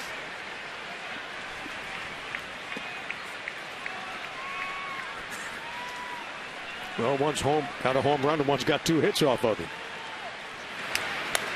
And Span swings and fouls it back. You see what Joe Maurer just did? Watch this. So, saved a run on a wild pitch. Watch this, folks. The bricks here at Nats Park. Joe, catch this without looking, please. Thanks. Are you kidding me? Yeah. Come on. Crew Chief Tim Welke working behind the plate leans over and says, "You got to be kidding me." Oh, that's going to be in top place for sure. Little nonchalant behind the back grab. Count is full to Denard Span. 3-2, tying run at third base. And Maurer wants to go out and talk to Correa. You can go out there and say, "Hey, Kevin, did you see that play I just made?" Right. Did you see what I did right there? The ball hit the bricks. I didn't even look and put my glove out, and it went right into my glove. Yeah, it's a good play. Now That was a great play. We got to worry about this 3-2 pitch right here first. Okay, watch this. Just a little peek over the shoulder. Yeah. Then put the glove out, and just this way. I got it. Yeah. Come on. That's awesome. That is terrific.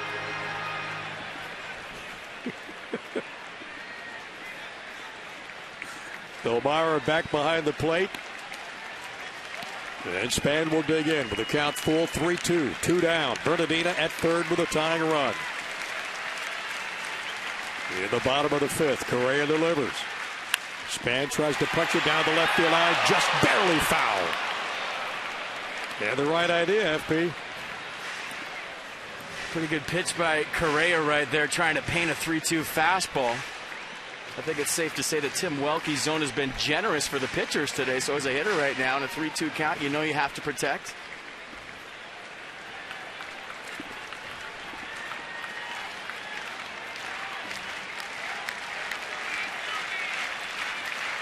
No, Bernardina with a lead off third base.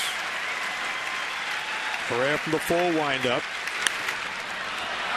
Span pops it up, foul, back in the seats behind the Nats dugout.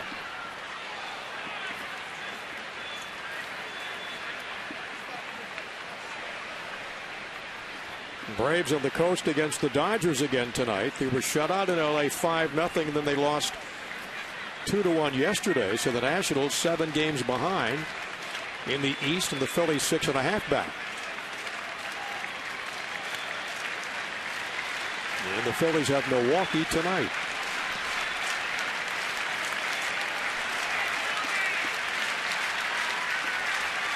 Three-2 to Denard Span. Swing and a miss, the inning's over, and Correa gets out of trouble with a tying run at third. We go to the top of the 6th.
Strasburg's debut.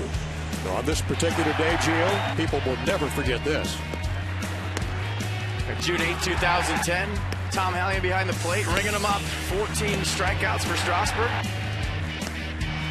I would say minus the Jason Worth walk-off home run in Game 4 of the NLDS, the most electric game in this ballpark's history. And just what the doctor ordered when Strasburg came up with a ball club, and Gio Gonzalez back to work as he faces the Twins here in the top of the 6th inning. Minnesota with a 3-2 lead. It'll be Justin Morneau, Aaron Hicks, and Brian Dozier. Nats have out-hit the Twins today, 5-4. Now that side of the plate is definitely open for Gio Gonzalez if he wants it. Tim Welke definitely seeing that side of the plate better.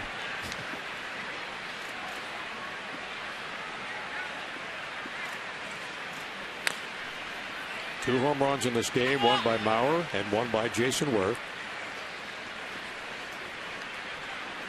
We'll see the Twins box score. Mauer, 100th career home run to put his ball club ahead. Bullingham with a hit, Hicks with a hit, Dozier with a hit. And that's it. Either pitcher giving up a lot. Nice stop by Suzuki. 1 ball, 2 strikes to the Twins' first baseman. He was 0 for 2 today. Fly ball to left field. Drifting back is Bernardino on the run. Can't get to it. Off the wall. Span will pick it up. Into second base with a double. Justin Morneau leading off the Twins' 6th. Well, I'll tell you what, he's seeing Gio Gonzalez good all day long. Lined out his first time up. Hit a scorcher through the legs of Adam LaRoche last time up for an error, and this time is finally rewarded with a leadoff double here in the 6th. Short, compact swing, doesn't really follow through, little helicopter finish, and just splits the gap perfectly. Good effort by Bernardino diving on the track, and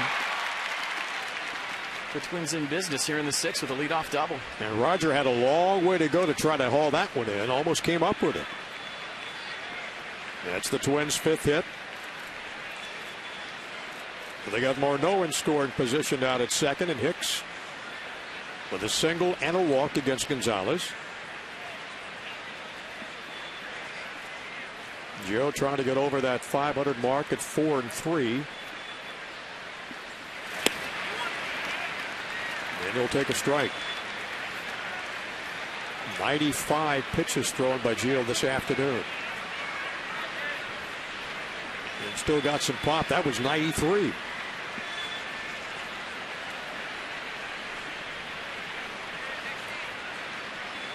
Jagger Morneau at second.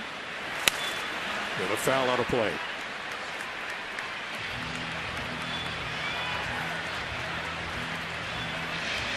Now they are happy about that one.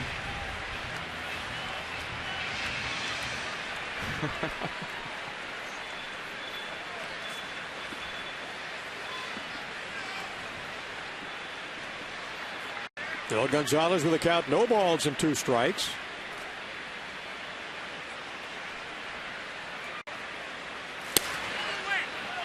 He just missed. 1-2.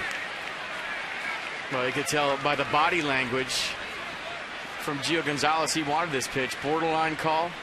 We talked about what side of the plate Tim Welke's seeing. It's been the other side all day. That's at our Mercedes-Benz pitch track. 1-2 to count. To Hicks with Dozier on deck in a 1-run ball game. And a swing and a miss. And Hicks is gone. Strikeout number 5 for Gio Gonzalez this afternoon. What's a big out? You have a leadoff double here in the 6th, 1-run baseball game. Hicks trying to at least move Morneau to third base. It's a nasty curveball on the back knee for strike 3.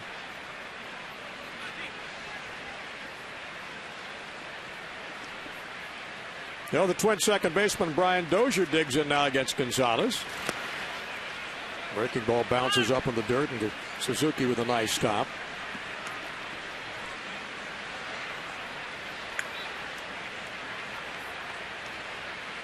Dozier had a 7-game hitting streak going, snapped at Kansas City on Thursday. And during that streak, he had 379. A couple of home runs, 4 RBIs, a couple of stolen bases. An outstanding defensive player at second. 1 error last 38 games.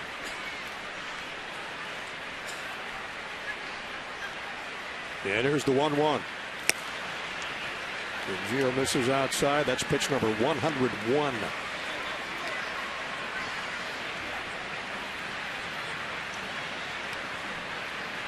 Gonzalez last Saturday, 105 pitches against the Braves.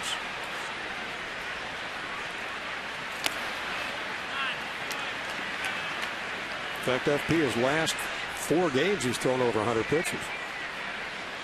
5 his last 6. Well, he's letting everybody know how he feels about a lot of things today on the mound. It's the most demonstrative I've seen him all season long between pitches. And Welke sees that as a strike, and it's 3 balls and 2 strikes. A full count to Brian Dozier. Pedro Flormon, the shortstop, waiting on deck. 1 away today, Gio. 5 hits, the 3 runs, the 2 earned runs, 5 strikeouts, 3 walks. With 1 down here at the top of the 5th. 6th. And the pitch foul back out of play.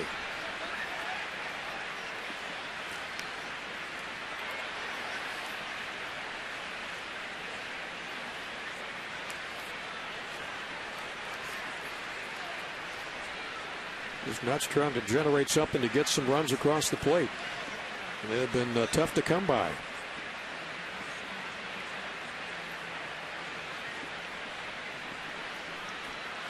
And the pitch, Gonzalez fouled back out of play from Dozier. 25-6.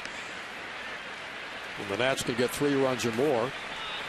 Well, that's why moving runners, picking runners up, doing the little things on offense until you start to click and hit balls in the seats or string hits together are so important when you have a staff like the Nats have.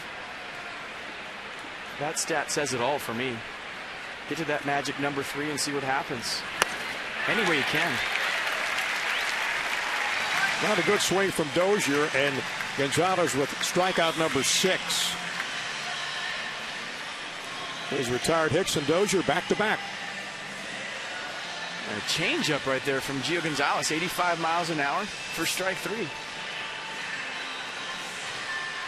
Time for our Toyota K's for Kids. The D.C. area Toyota dealers want to help children with their families by making a donation. They'll make that donation of $37 to the Children's Inn at NIH for every strikeout by a Nationals pitcher this season. Gonzalez has racked up another one today. He's got 2 here in the 6th. And with 2 down, there's the pitch out, the Florimon. And Morneau was not going at second base. 1 ball, no strikes, 2 down. Well, they're putting him on, Johnny. Going to walk him intentionally? Yes, to get to the pitcher. Correa struck out twice. His only 2 times up today.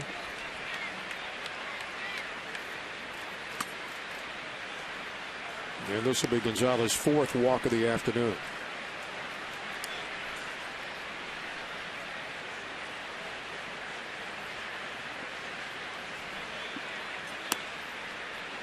And Florimon on for the first time.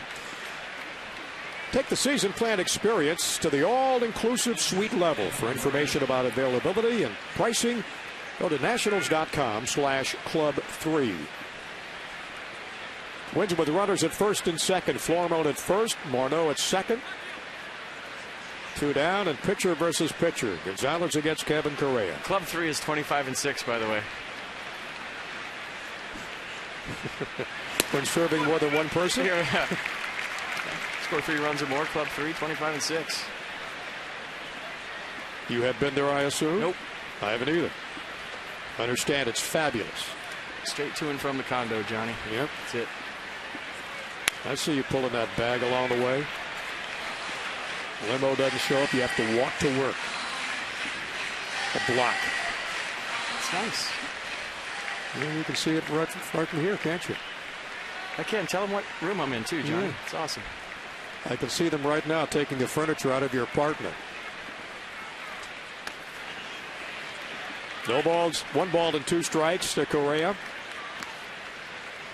Morneau at second. Florimon at first. Twins 3, Nationals 2. Pitch 114 coming, 74 strikes, 39 balls. Trying to get out of this against the opposition pitcher. And he does in pitch number 114. Side retired. We go to the bottom of the 6th. The Nats need a run to tie and 2 to take the lead.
Jason Worth going to lead things off. Let's go back to the 3rd inning. The 150th career home run off the bat of Jason Worth.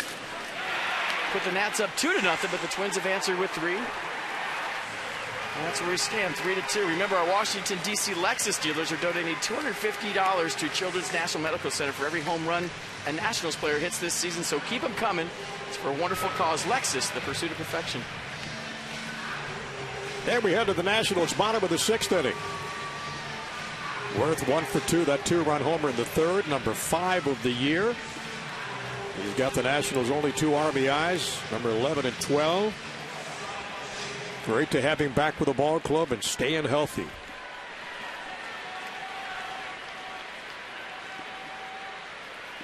It's Worth, and then Zimmerman and LaRoche to face Correa. He's thrown 71 pitches so far in this game with 47 strikes.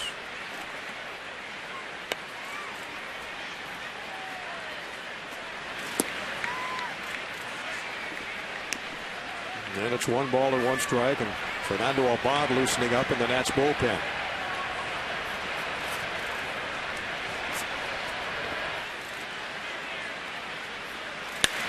Check swing, slow roll to the first baseman to come over Morneau and tosses on to Correa, and there's 1 down.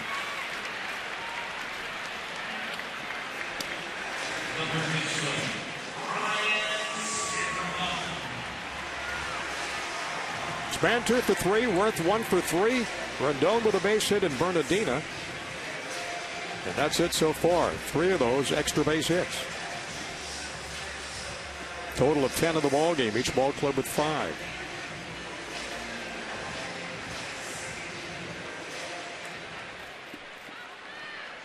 Well, so far in Kevin Correa's 171st career start, FP's been very impressive.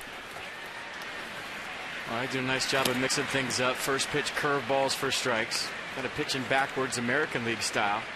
You know, a guy that spent the majority of his career in the National League.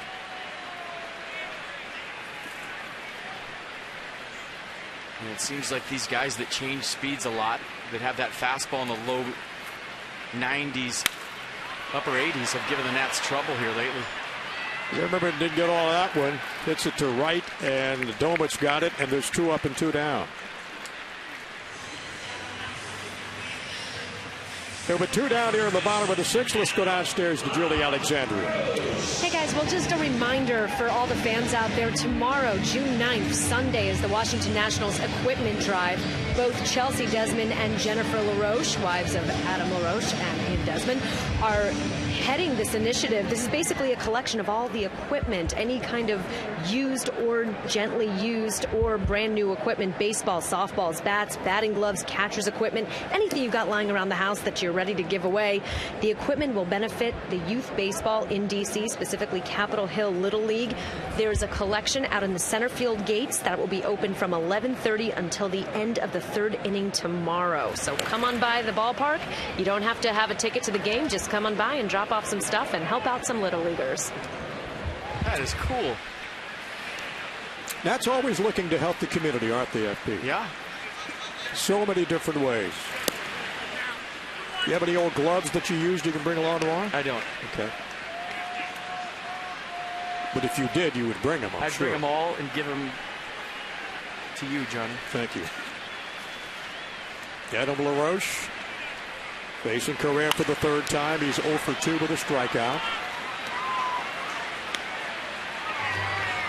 No 2 cookouts here in the National 6th. Need some hits, need some base runners. And they trail this game 3-2.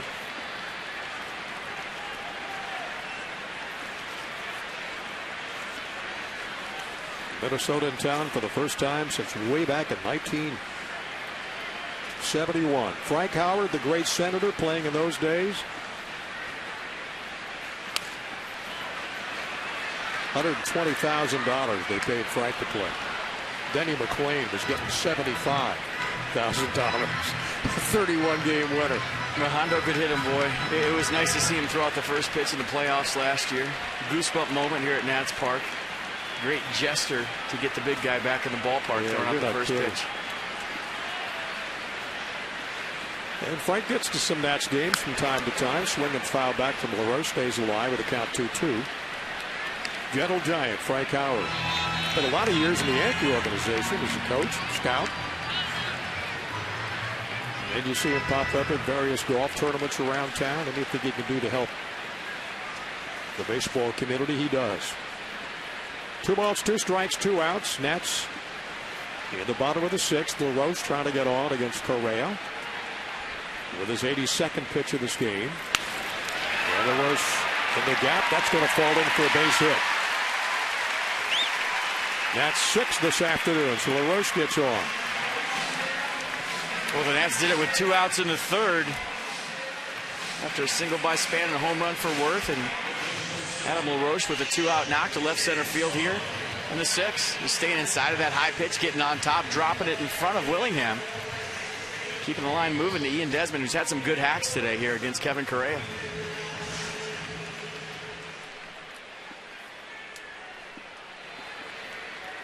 Ian Desmond flew out in the 2nd.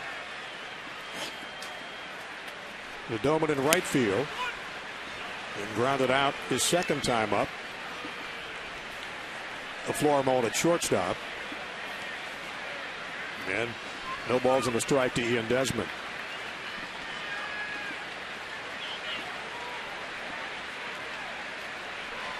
Desmond bounces it back to Correa. Fields it, soft toss to first, and the Nats are retired. We go to inning number 7. Minnesota with a 3-2 lead over the Nationals.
th career home run in the 3rd. Joe Mauer, 100th career home run in the 5th. And Gio Gonzalez, a lot of pitches, trying to pitch around 4 walks. Keep his team in the ballgame. And how about the day that Joe Mauer's having? We just talked about the 100th career home run. Kurt Suzuki reaching across the plate. That ball was supposed to be down the way. And usually when you throw 95, you can get away with a location mistake, not against a hitter like Joe Mauer. Watch the athleticism right here. Keeping the tying run at 3rd. And this one, I guess that's all you can say is well played, Mauer. Foul ball off the bricks, the no-look catch. He's having some kind of day. Well, Gio Gonzalez, afternoon is over. Our call to the bullpen brought to you by the UPS Store. It's packaged by the UPS Store. We love logistics. So Fernando Abad will come in out of the bullpen. The 8th appearance. Check out the ERA. He's touched 96. His fastball go 92, 96 on occasion. Curveball change to go with it. You see the opponent's average just 100. Done a nice job so far. The Nats bullpen, a guy that had a chance to make the team on a spring training, but didn't, and taking advantage of opportunities so far. That's the name of the game, too, isn't it? Opportunities, you got to get them, go with it. Gio goes 6 today, gives up the 3 runs, the 5 hits, strikes out 7, and walks 4. And J.B. Carroll, the face of on.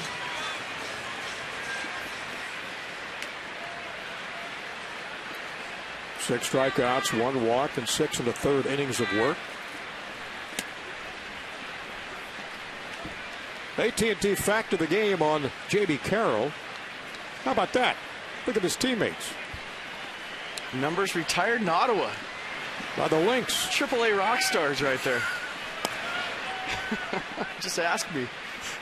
I was talking to Jamie about that before the game. He said they did that while he was still playing and in the organization. And he was praying that he didn't get set back because they put the retired numbers up on the wall in left center field. And he said if he ever got sent back to AAA, it would have been the most embarrassing thing ever to have his number retired and then to have it on the wall in left field. So the times in Ottawa were great times. It's a wonderful city with wonderful fans, and I will always cherish my memories of being an Ottawa Lynx AAA affiliate for the Montreal Expos, and so will Jamie Carroll. And nice to reunite with him, wasn't it? It is. Andrew Storn works in the Nationals bullpen. The Bond retiring Carroll and a fly ball to left. Bernardina had no trouble with that one. It'll bring up Joe Mauer again. Mauer a 1-for-3 day with that home run. Number 100 of his career his last time up.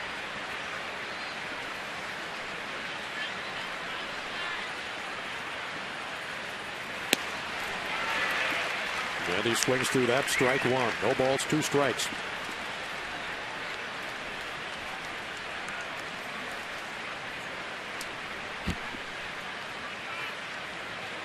Mauer with a .323 average coming in. 6 homers now for the year, 19 driven in. And it's a ball and 2 strikes. Mauer catching today.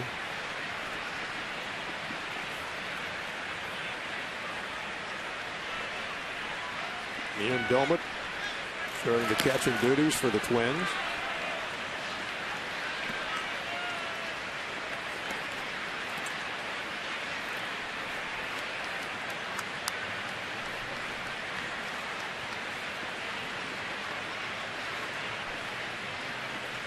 And Abad delivers inside.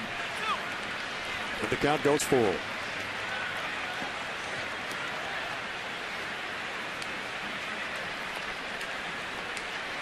Abad at Syracuse won it all with a 106 and 17 appearances. And Mauer with a shot in the gap again. That's going to be in for a base hit. Bernardino cuts it off. Mauer going to try for 2. Throw to Rendon. And he's in safely at second.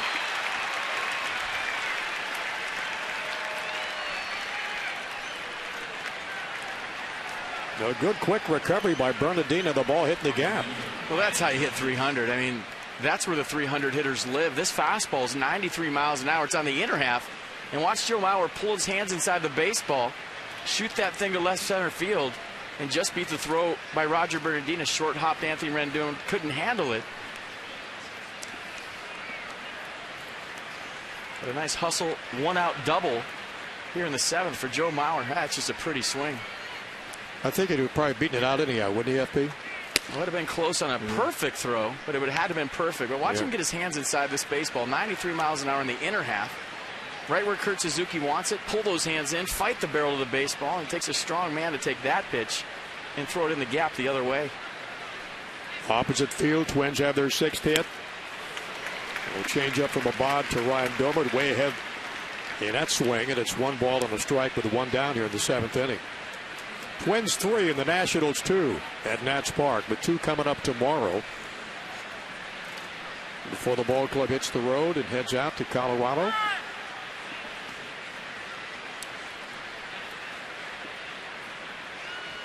Won't be back home, till a week from Thursday, I think. Well, Colorado's where the Nats locked it in last year offensively for the first time. They were scuffling, went to Colorado. That was the birthplace of the rally napkin, and after that, the bats were locked in the rest of the year. Offense was scuffling early last season, and we could say the same thing. It's just that the starting pitching was phenomenal in April and May and bailed them out. So the trip to Colorado, not the worst thing in the world for the Nats offense. No. Maybe that same fire will be lit once again. Desmond on to first. And Doumit retired. And there's 2 down in the 7th. The Nats Live free postgame concert series is back for 2013. Thompson Square, July 6th will be here. Gavin DeGraw, August 31st. And Montgomery Gentry, September 21st. For information about tickets and concert dates, go to nationals.com/Nats Live. Today, of course, it's Blues Traveler. And they will be entertaining after this ball game. Abad comes in, he gets the job done, and now Storen heads in from the bullpen, and we're coming right back.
They lead at 3-2 over the Nationals. This copyrighted broadcast presented by authority of Washington Nationals Baseball Club and may not be reproduced or retransmitted in any form. The accounts and descriptions of this game may not be disseminated without the express written consent of the Washington Nationals. Storen comes in out of the bullpen, making his 25th appearance this year. Well, he's been good. Two-seam fastball, four-seam fastball, slider change. What the Twins will see from Drew Storen, but he's right at the ship, been down the strike zone. The sinker's sinking, the slider slide, and the changeup has been good. And it faces former teammate Josh Willingham. And Josh this afternoon with a single and 3 trips to the plate. And Storen quickly heading the count 0-1.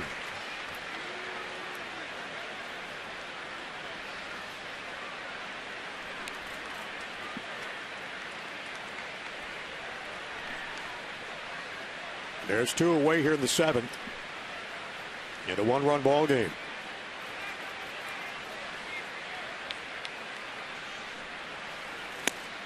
Swing and a miss. A two-seam fastball, 95 miles an hour. And Davey Johnson not fooling around at all. Fernando Abad did a nice job once again here today. Saw the high fives from Randy Knorr as he was coming off the field, but going to the right-hander against the right-hander. He knows the way his offense is swinging the bat, trying to keep it a 1-run game. Rolling again, but nice play by Zimmerman at third. The long throw to first. Got him, and they're out of the inning. A terrific play by Ryan Zimmerman at third base. As we go to the bottom of the 7th, 3-2 Minnesota.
It's Miller time, and it was a good time just now for Ryan Zimmerman and the Nationals at third base. Watch the sliding play.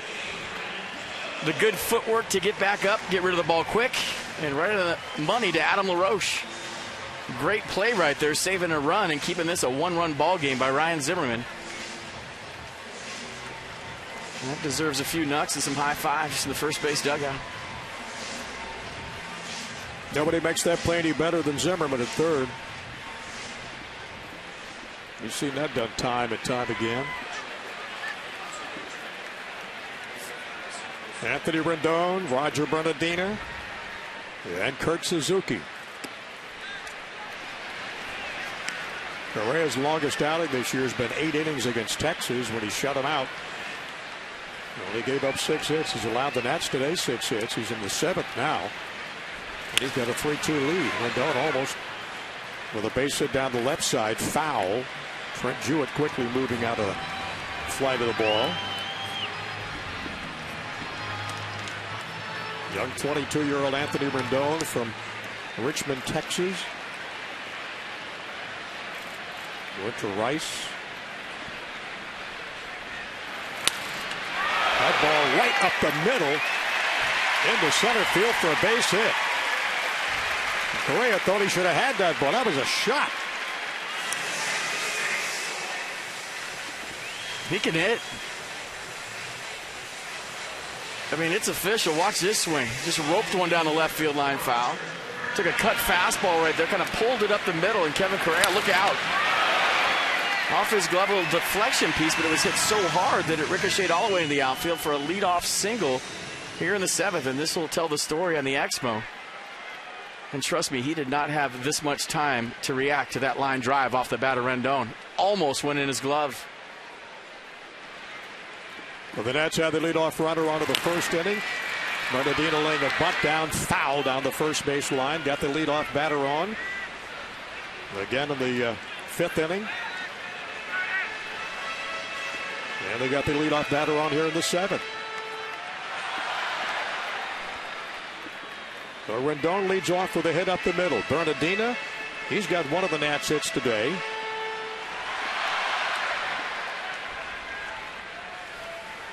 He's 1 for 2. Twins double barrel right now. Brian Dunsing, one of the relievers. And Roger jumps out of the way, almost got him.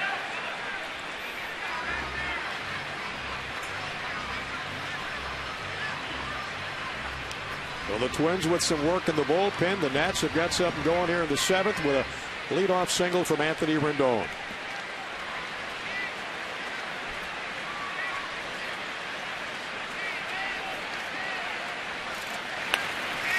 Nice bunt by Bernardino, perfectly executed.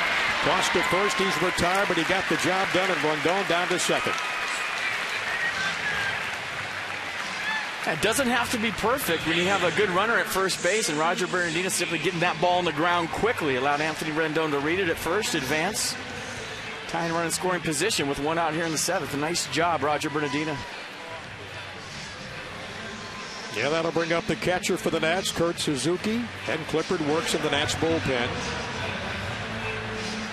Bob got his job done, and Storm got his as well.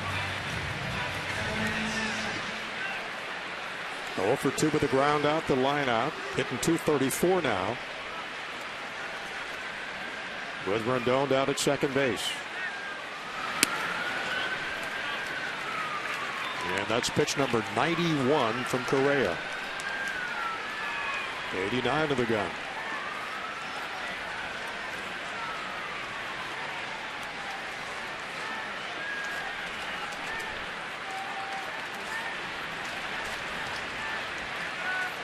And the 1-0 pitch.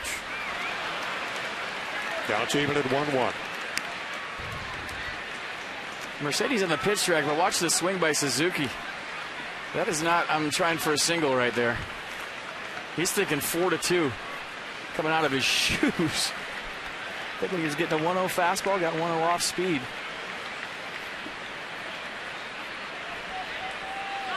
Almost swung right out of his uniform.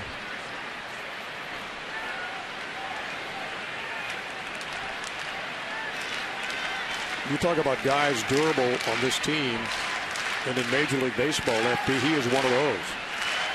He'd catch every day if they let him. He likes these situations too offensively. And a good eye from Kurt outside. 2 balls and a strike. 1 away, the tying run down at second in a 3-2 game. They give you some idea of the shadows right now. With Joe Mauer missing that pitch, I think if he catches it, it's a strike.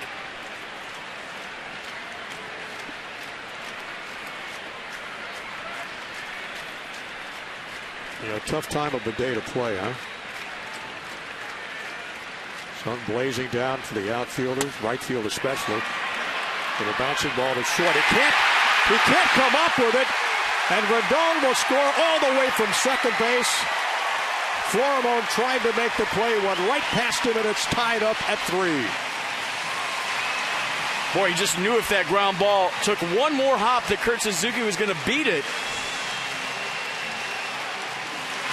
But that's a play that Florimon has to keep in front of him in a 1-run game. He went do or die right there and died.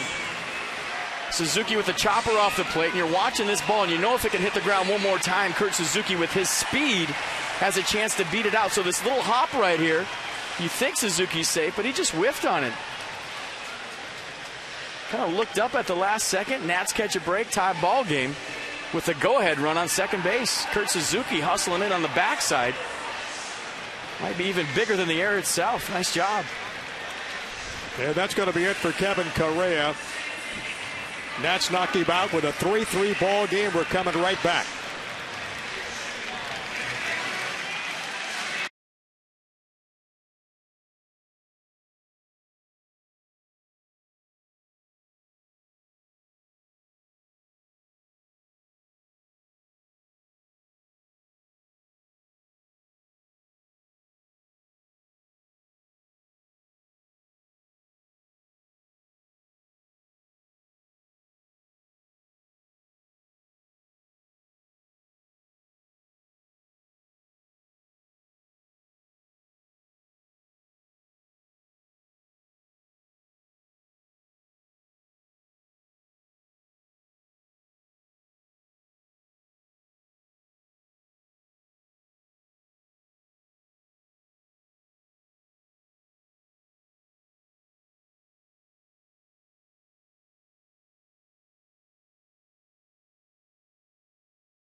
Nationals tie this in the 7th inning in a 3-3 ball game. There's 1 out.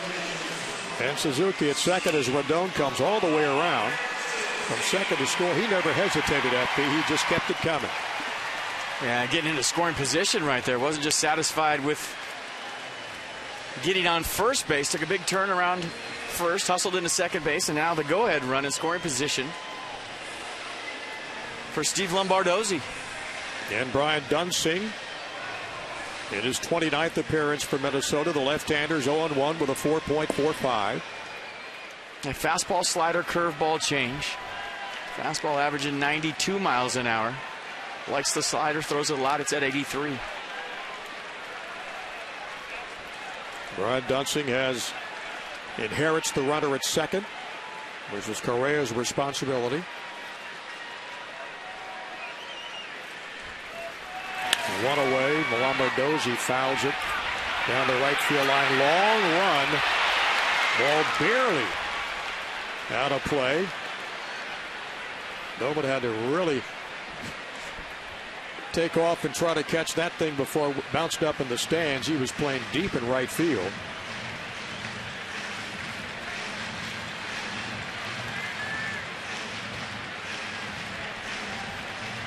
Lombardozzi's been clutching these situations all season long.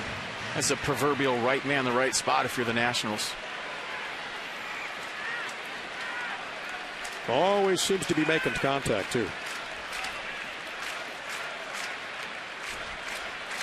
There's a pinch hitter hitting .333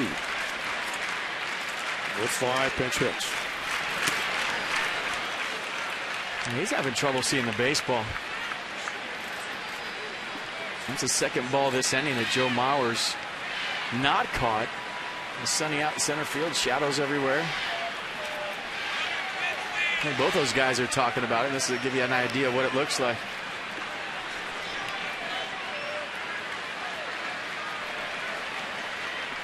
Well, Dunsing looking in. Mauer looking out, flashes the sign. And the 1-1 on Mendoza. High fly ball to right. Gilman over. He's got it. Throw to third. Not in time. Suzuki at third safely. How about a little speed from Kurt Suzuki, FP?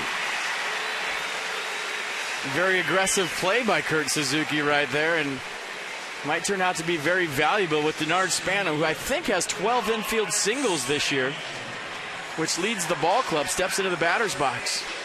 So even though there's 2 outs, Suzuki taking a chance right there, barely gets into third base. And when you have a guy at the plate in a tie ball game that doesn't necessarily have to hit the ball to the infield to get a base hit, that could loom large for the Nationals. Yeah, Denard Span led off with a base hit to start this game for the Nationals in the bottom of the first. Came back with another base hit in the third and scored one of the runs. And you know what he's thinking right now with that runner down at third base? But that he'd like to beat his old team right here, right now? Yeah, that's exactly what he's thinking. Would he ever? 3-3 game. 2 down in the 7th inning at Nats Park. Dunsing a check at third. Suzuki's there. Breaking ball in for a strike. Pair of sliders. Brian Dunsing split last year between the bullpen and also in the starting rotation.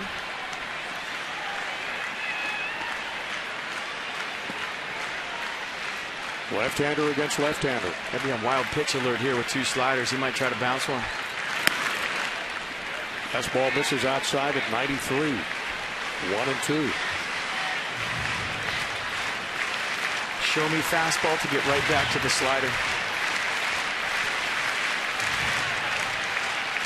Denard Span, 5 years in the Twins organization before coming to the Nats in his first year.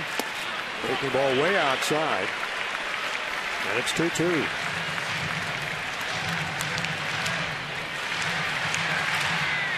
Got to be on the fastball. Denard Span thinking about it right now, respecting the fastball in the low 90s. But you're also thinking, well, they brought him in to throw me a slider. So the thought process is fastball adjust to anything else. Yeah, Dunsing delivers. Denard trying to punch it down the third baseline. It's foul. No, 2 balls, 2 strikes, 2 outs, 1 run in.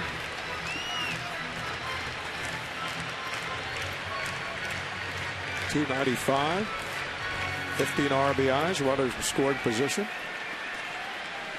Those guys are thinking slider in the dirt.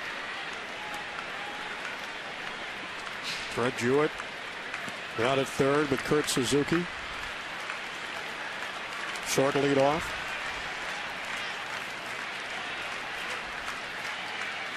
And Dunsing steps off the rubber.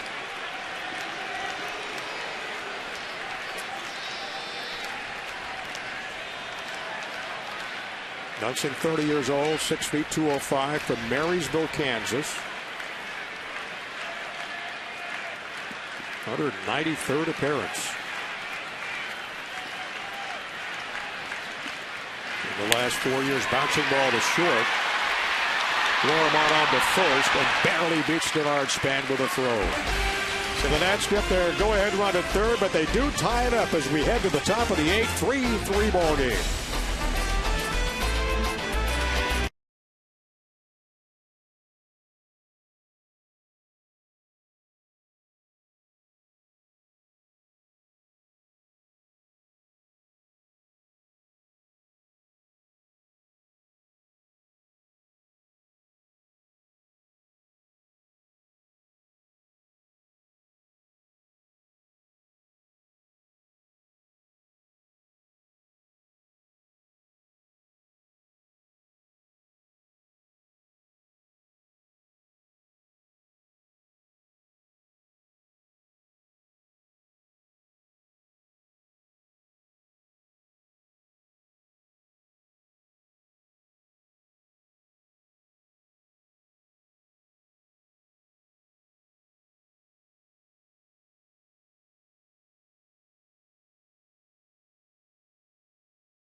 3-3 ball game here at Nationals Park. Great to have you spending your Saturday afternoon. Johnny Holiday and FP Santangelo. Home run from Maurer, home run from Worth, and that's hanging tight. Just need to get some runs. Get some guys on base. Well, it's up to Tyler Clippard right now to keep it right where it's at. Justin Morneau has had 3 hard-hit baseballs today. He's going to lead it off for the Twins, but a nice job of scrapping back, clawing back in this ball game. 3-3, and we'll see what happens. That's right. We go to the top of the 8th inning. Clippard coming in. Out of the Nats bullpen, the Nationals' 4th pitcher. Following Gonzalez, following Abad and Drew Storn. And now Clippard up to him to keep it tight. And will give the offense a chance to get this thing in the win column and get their 30th win of the year. Correa goes 6 1/3, 8 hits, 3 runs, all earned. Didn't walk anybody and struck out 7. 94 pitches and 63 strikes. Bill Tyler with his 26th appearance this year.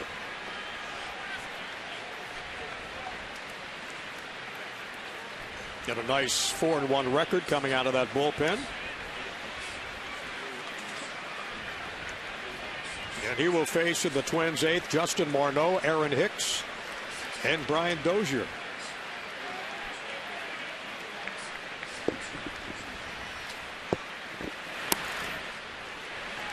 And the first pitch to Morneau, he misses outside. 1 ball, no strikes.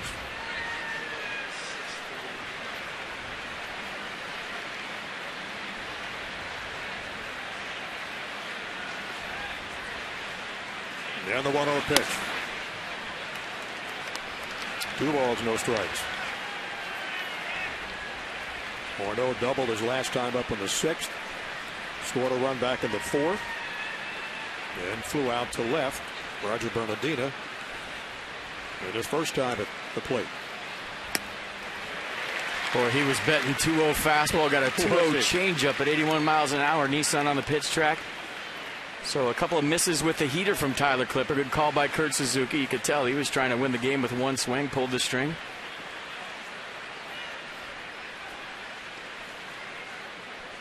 And the 2-1 pitch to Morneau just misses outside.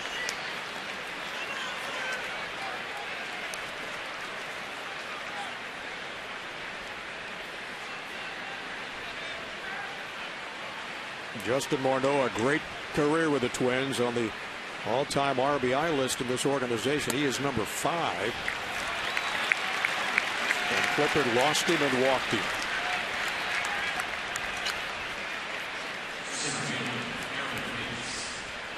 Joe Morneau leads off the 8th inning with a base on balls.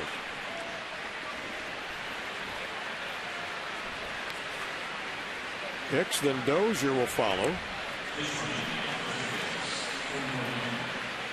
And the Twins will pinch run for Morneau.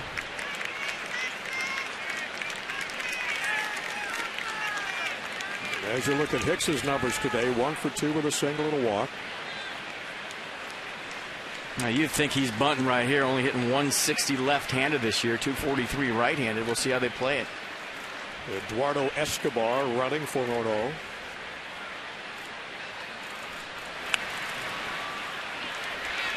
Zimmerman on to LaRoche. Inside part of the bag. Got him. The runner advances down to second base.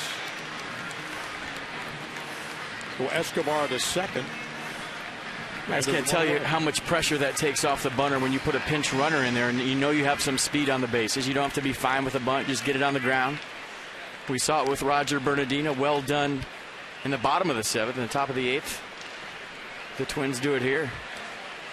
Good situational style baseball in this game for the most part.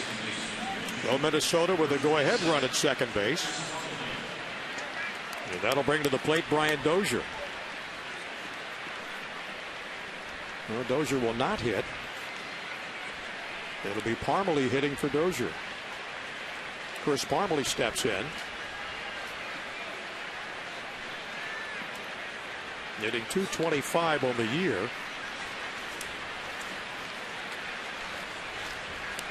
Then Clippard to the check of the runner. Escobar down at second. Gets quickly ahead in the count.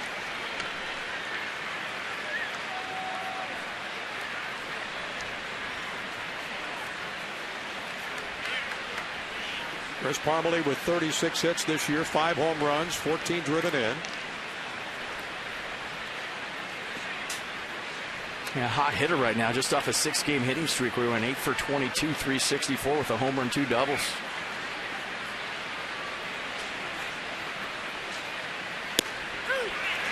Clippard got him in the inside part of the plate with a strike. 92 on the radar gun. Well, if he goes changeup down the way and gets a strike right here, it's because of this fastball, well located for strike 2. You show a hitter 92 on the inner half. Now you're thinking about it. You know, the left-handed batters against Clippard this year, 136 batting average.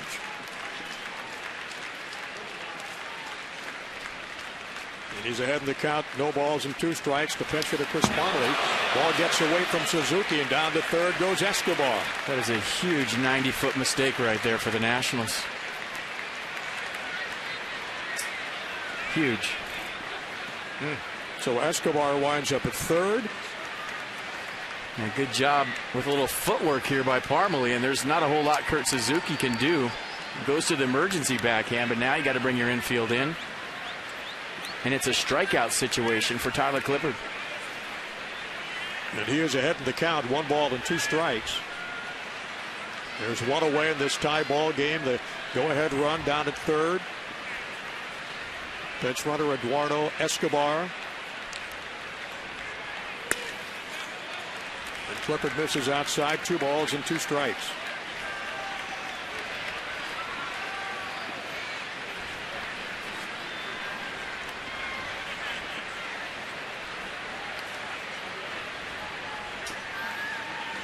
On deck, Pedro Florimon, the Twin shortstop.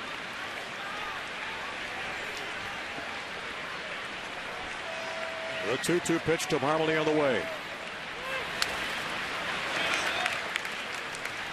Well, Parmelee hanging tough against Tyler Clippard. Well, he's looking for the ball up at a 2-strike count. You have to respect the fastball. And he got a pitch up in the zone and fouled it back, and now you got to fight if you're Parmelee. Tyler Clippard hasn't really commanded the changeup yet here in this inning.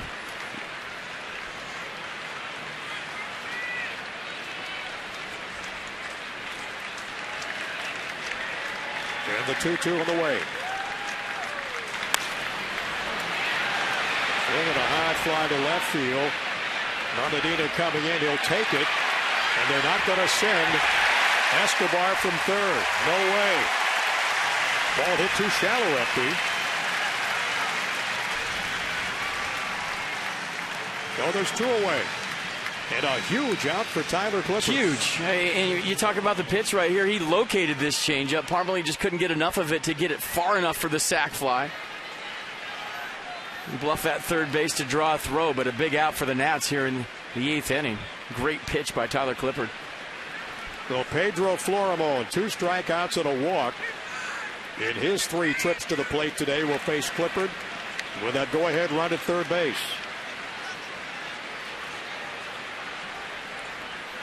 Swing and a miss. Good changeup. And that's the fader right there, the one he gets inside of.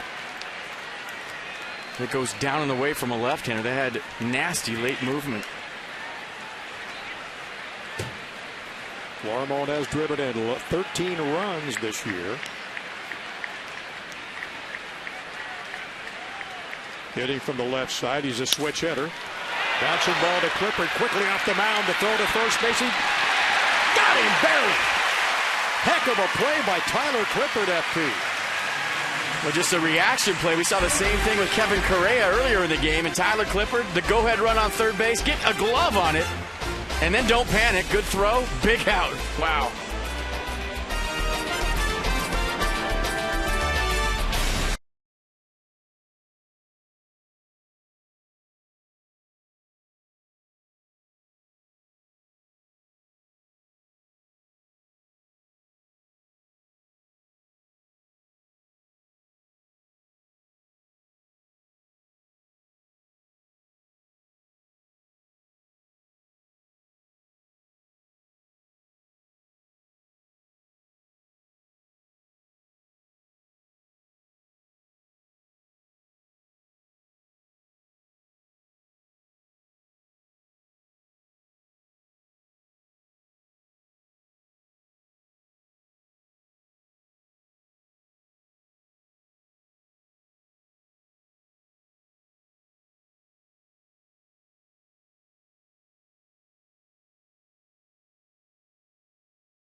you by University of Maryland, University College.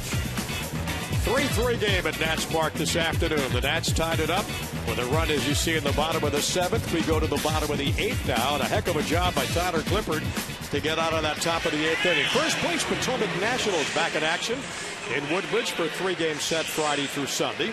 Promotions include Drew Store and Poster Night, fireworks, kids eat free on Sunday. You come down and see the future stars of your Washington Nationals by going to PotomacNationals.com for ticket and promotional information. Drew Store and Poster Night, I am in. All in. Chris Parmalee takes over at first. And Eduardo Escobar at second. And on the mound for the Twins now, coming out of the bullpen, their third pitcher of the afternoon, Casey Fiend. The fastball slider change. Fastball averages 90 miles an hour. Excuse me, fastball slider cutter.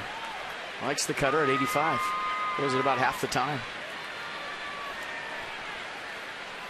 Goes ahead in the count to Worth. Number 2, 3, and 4 hitters in the Nats lineup will face Casey Fiend, making his 30th appearance. Mason got that 2-run homer in the 3rd. That's his 150th career to put the Nats on top 2-0.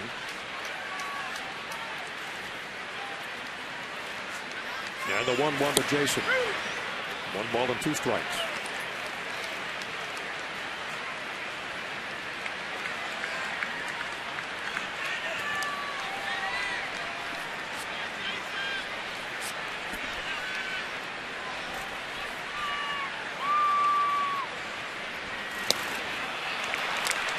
And he got Worth swinging.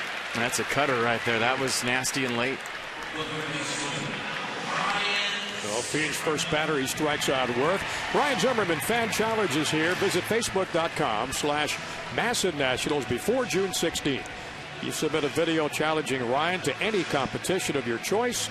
Ryan's going to pick his 3 favorites, and the public votes to decide who wins.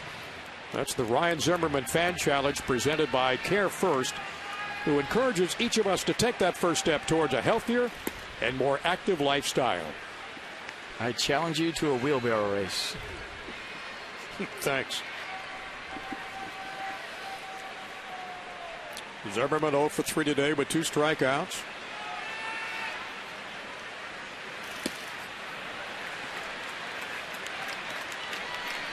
Alfonso Soriano, the Nats bullpen. I'll say Alfonso. He only spent a couple of years here, right? And if he was a closer, that'd be news. It'd be news to everybody, wouldn't it? Soriano's got 15 save opportunities, 15 out of 18.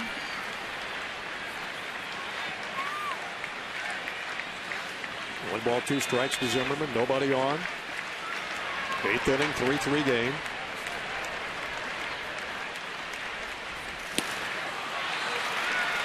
Zimmerman way out in front of that one. Strikes out for the 3rd time. Nats fans, we hope you're enjoying interleague play this afternoon on WUSA 9. If you love sports, make WUSA 9 your home for great sports television every weekend. Game on. Well, Casey Fiend's come out of that Twins bullpen, striking out Worth and Zimmerman back to back. Well, that little cutter thing he's got at 87 is nasty. We'll see how it plays with a left-handed hitter. Might be a different story. And the pitch to Roach inside almost got him. Got him with a 1 for 3 afternoon.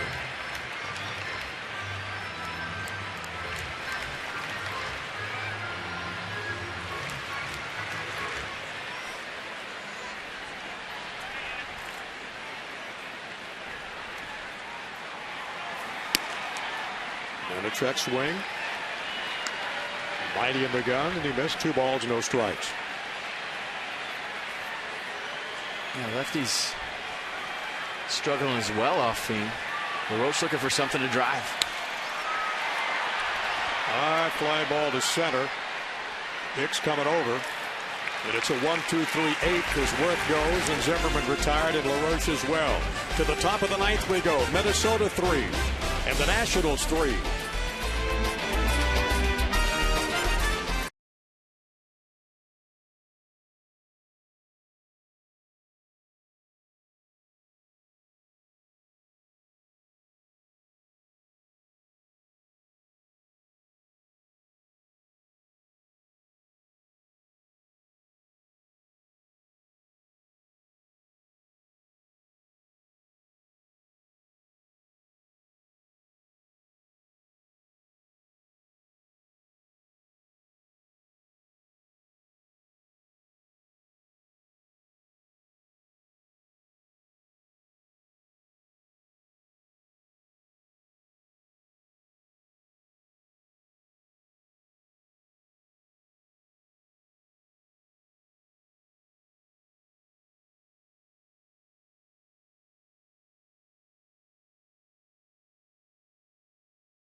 But 3 as we go to the top of the ninth. Excuse me. And it's time for some Cholula hot sauce. Bringing the heat. Tyler Clippard last inning against Pedro Florimon. A 93-mile-an-hour fastball. Might have been a little harder coming back at him. Got in front of it. Hustled to the baseball. Made a good throw to Adam LaRoche to get a big out and to keep this game tied. So Cholula hot sauce bringing the heat. Nationals trying to get back to 500 baseball. They're 29-30, 16-12 at the ballpark this year. Minnesota hoping to get out of here today with their 27th win. And 2 more games coming up tomorrow. From the bullpen comes Rafael Soriano. 24th appearance for Soriano, 230 average against. You see lefties only hitting 194 against the fastball slider cutter combination from Rafael Soriano.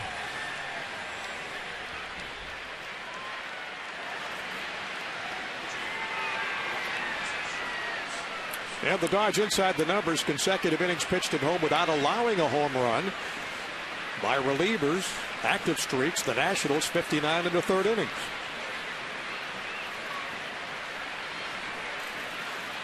And Soriano tied for 5th in the National League with 15 saves. Has had 3 straight perfect outings. He will face, leading off for the Twins, Clete Thomas will pinch hit.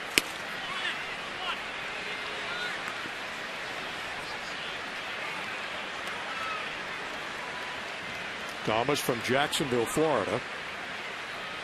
Just came up June 3rd from AAA Rochester.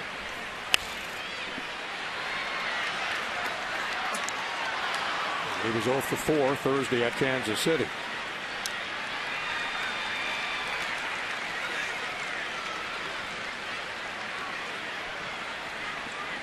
Now just 1 ball and 2 strikes. A line drive to left field, and Thomas with a pinch hit. Good hustle by Roger Bernardina, who was playing no doubles defense right there to get to that baseball and keep Thomas at first base. He hit that ball, didn't know where it was. You see him look around when he made contact. That'll happen from time to time when you bury your head in the strike zone. Found it quickly, and he was thinking about 2, and it might have been close at second base. You see Bernardina hustling all the way over here. Does the spin move, gets rid of it quick. A leadoff single here in the 9th for the Twins. That's his first base hit as a member of the Twins in the big leagues this year. Bouncing ball to Zimmerman. This could be 2. On to Desmond for the first base. What a turn. Wow. Shocked that the Twins weren't bunting right there. They chose to swing away. And a 1-hopper to Ryan Zimmerman. And look who's covering second base. So score that 5-6-3 on the double play.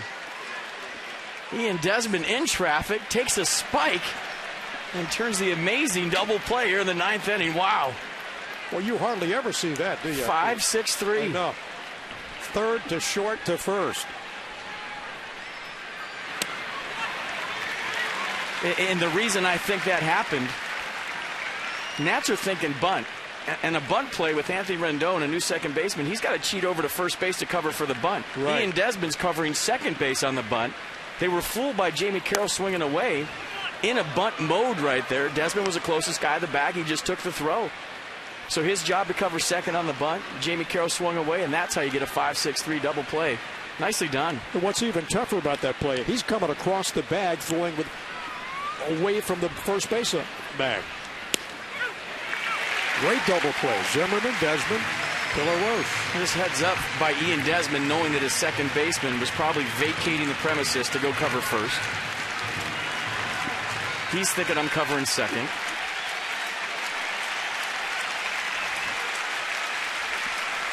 Soriano got to be careful with Joe Mauer. He's always already hit one out today. Homer and a double. And one of the Twins' RBI. I guess Ron Gardenhire thinking right there, well, if I swing away here, if I bunt here, they're going to walk Mauer to get to Domit, and that's going to be the matchup, the first and second. If you sacrifice bunt with Jamie Carroll, they chose to swing away, trying to sneak one by Zimmerman, and it backfired for the time being. Desmond, great play at short. The fire to first, and he just beats it out. What a play. Joe Mauer hustling down the line. A terrific stop by Desmond at short. Can't believe how quick he got rid of this baseball with something on it. He's selling out in the hole. Watch how quick he gets to his feet and throws it before he's even ready. A perfect one-hopper to LaRoche. And good hustle by Joe Mauer getting down the line. 3 hits for Mauer today, a triple shy of the cycle. And Desmond can't believe that call. Thought he had him. It's a great react shot right there. Look at that. So Mauer at first with 2 down. 3-3 game. We're in the top of the 9th at Nationals Park. Ryan Domit will face Rafael Soriano. He is hitless today with a walk.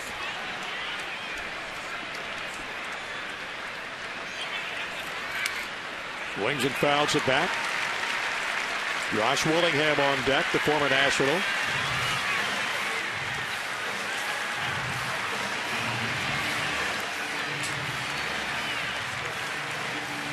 And as you look ahead to the Nationals' 9th, Desmond, Rendon, and Bernardino.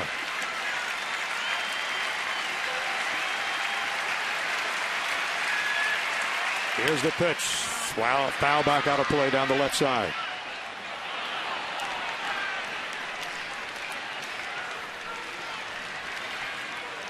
So Gio Gonzalez today got off the hook, with the ball club tying it up in the 7th inning. And Soriano ahead in the count, no balls and 2 strikes. To the Twins right fielder, Ryan Domit. Line drive to right. Base hit. Mauer turning second, heading for third. That was cut off by Rendon, and the Twins have got runners on the corner with 2 out in the top of the 9th, with Josh Willingham coming to the plate. A 3rd hit of the inning for the Twins. And just getting on top of a high cutter right there, rolling the wrists over. And with Joe Mauer hustling in the 3rd, Jason Moore simply just trying to get this ball back into the infield as quick as he can. Drama. Yep. Big time with Willingham having the same thought process that Art Span had his last time up against the Twins. Pitch inside. Nice catch by Suzuki.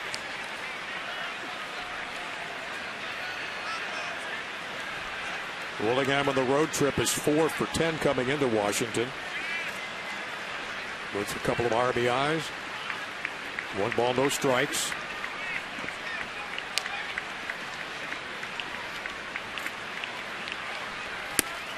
And a swinging, a late swing on that one. Well, you see that all the time.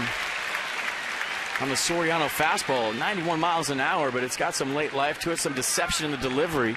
Sitting dead red, gets a fastball and just a hair late. Josh needs 115 hits to hit 1,000. And 2 more games for 1,000.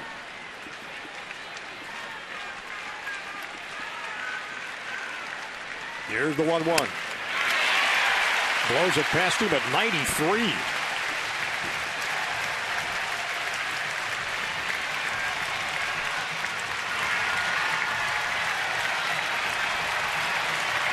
Yeah, the Nats fans on their feet at Nationals Park. 1 ball, 2 strikes to Willingham. Now at third, Dermott at first. And the count runs to 2-2.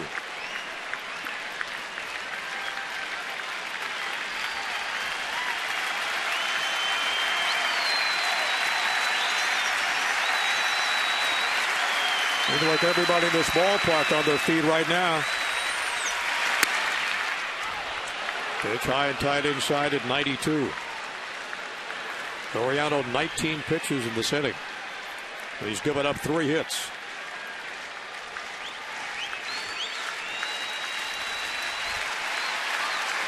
Minnesota 3-9-0. The Nats 3-8-1.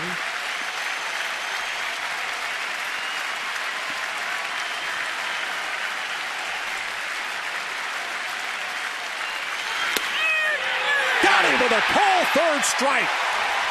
And no complaining for Willingham on that. And Soriano gets out of deep hot water in the 9th inning. So we go to the bottom of the 9th. 3-3 game.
Remember a couple of nights ago against the New York Mets, the Nats pulled it out in the bottom of the 9th, winning that one 3-2.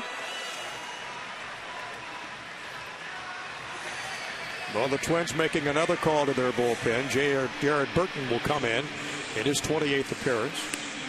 And he is winless. Yeah, lefty's hitting just 188 against him. And we're going to go back to that double play with Ian Desmond. And it was a late break at first base and a hit and run, and that's why Ian Desmond was there. I thought he was thinking bunt. It was hit and run, so Ron Gardenhire going hit and run. Desmond obviously covering on the steal attempt was there, and that's how you get a 5-6-3 double play. You see the late break, but he was right on top of Ian Desmond, who looks like he took a knee to a knee on one of the better turns you'll ever see in traffic. So a hit and run. And you have to have the shortstop cover there, because if the second base covers, it's automatic first to third if a ball goes through the infield. So, you know, with Jamie Carroll up, a guy that can handle the bat, the Twins gambling on the hit and run, but a nice play by Ryan Zimmerman and Ian Desmond to turn that 5-6-3. Well, you're not kidding. Both guys. Great stop by Ryan. Excellent pivot at second base to get the throw. And one of those double plays you very seldom see, 5-6-3. So it's Ian Desmond trying to keep his hitting streak alive today. He is 0 for 3 in this game. Anthony Rendon will follow. He's got a couple of the Nats knocks. They have a total of 8. And Burton ahead in the count. 1, no balls and a strike.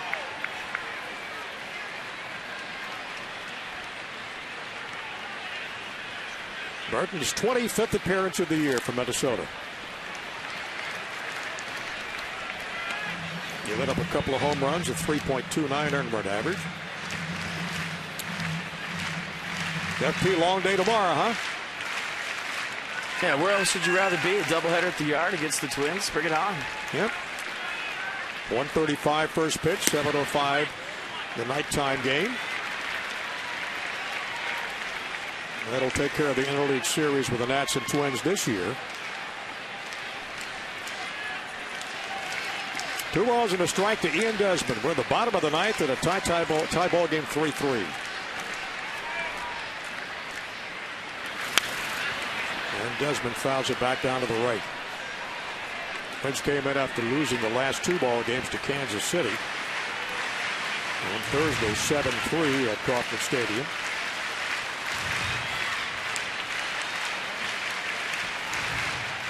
And we've seen some clutch pitching this afternoon from Tyler Clippard and Rafael Soriano, both in hot water when they were on the mound. And the 2-2. Desmond bouncing ball to second. Escobar on to first, and there's 1 down. And it's time for some Yellowwood lumber, and Anthony Rendon bringing the lumber today. A couple of hits, first time up a double. You see this super slow-mo, X-mo swing, and Rendon head down going the other way. So that was his first knock. Struck out his second time up, and then last time up, a line drive right back up the middle. So 2 base hits today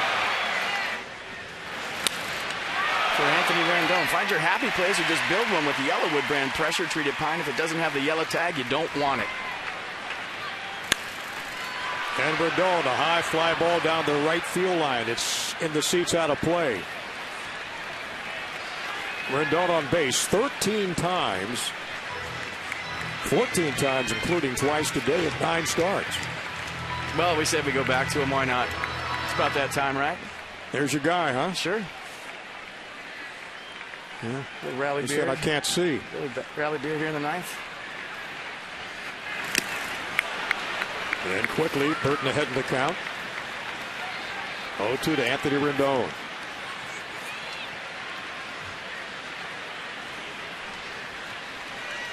Double run scored, base hit.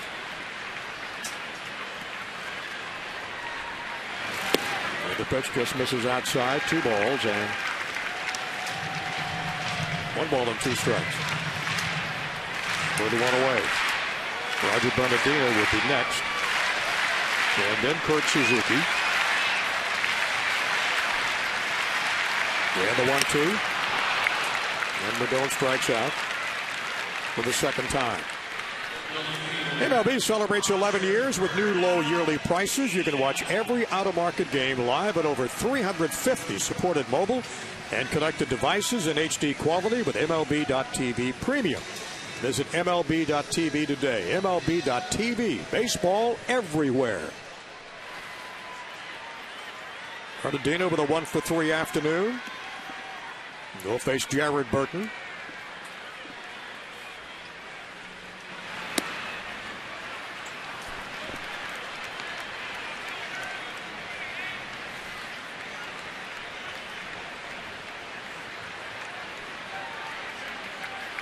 Burton last year with a career high 64 appearances out of the bullpen.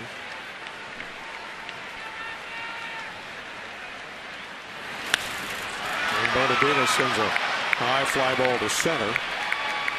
Aaron Hicks has that one. And the Nationals go quietly in the ninth. We're going to go to extra innings. We head to the top of the 10th. Twins 3, Nationals 3.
They've deadlocked it at 3, and we head to the top of the 10th. Extra innings on a Saturday afternoon here at Nationals Park. Perfect day for baseball. And Eric Davis has come in out of the Nats bullpen in his third appearance since being called up. Garrett's a teammate of Drew Storen at Stanford. It's only fitting, FP, he would follow Tyler Clippard.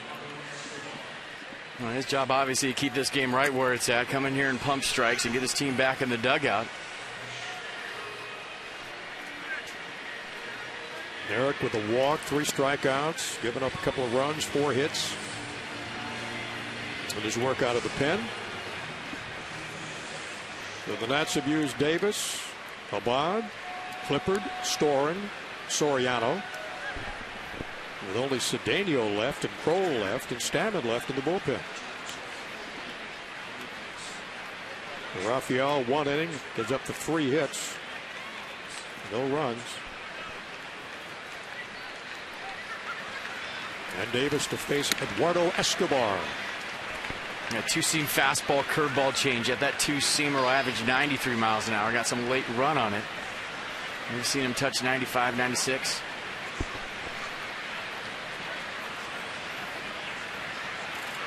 Escobar came in to pitch hit for Morneau in the 8th inning. And the count's 1-1. Nats jumped off to a 2-0 lead on Wirth's home run. Byron Kerr, Ray Knight set to bring you Nats extra post game right after this game. And then tomorrow, before and after the ball games, 2 of them. A Sunday doubleheader. And the 2-1 pitch foul back.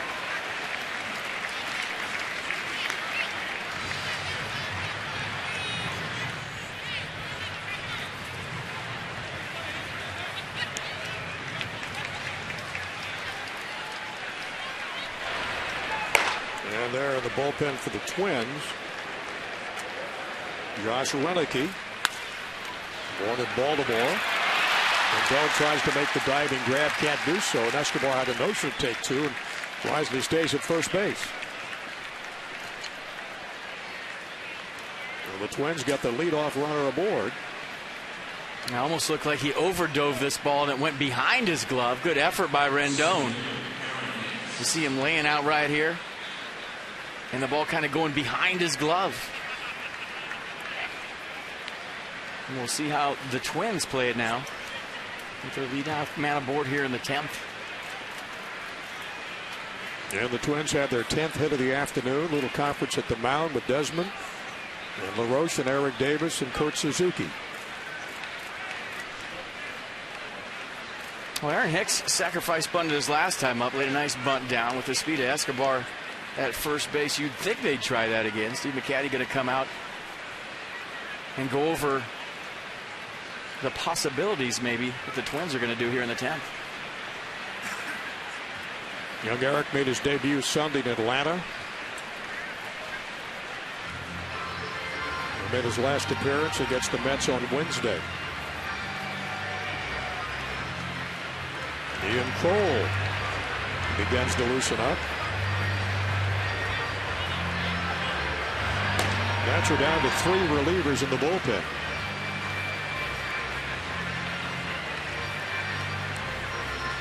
Kroll, Cedeno, and Stanton. Well, McCatty's had his say, and here we go with Aaron Hicks. Well, with Parmelee coming up, and Florimon hitting just 138 right-handed, a switch hitter, you'd think Ian Kroll's going to be into this game soon. Struck out the side when he made his debut the other night, too. Really impressive. 3-3 ball game, top of the 10th at Nats Park. Yeah, the Twins, they lead off batter Escobar with a lead at first base.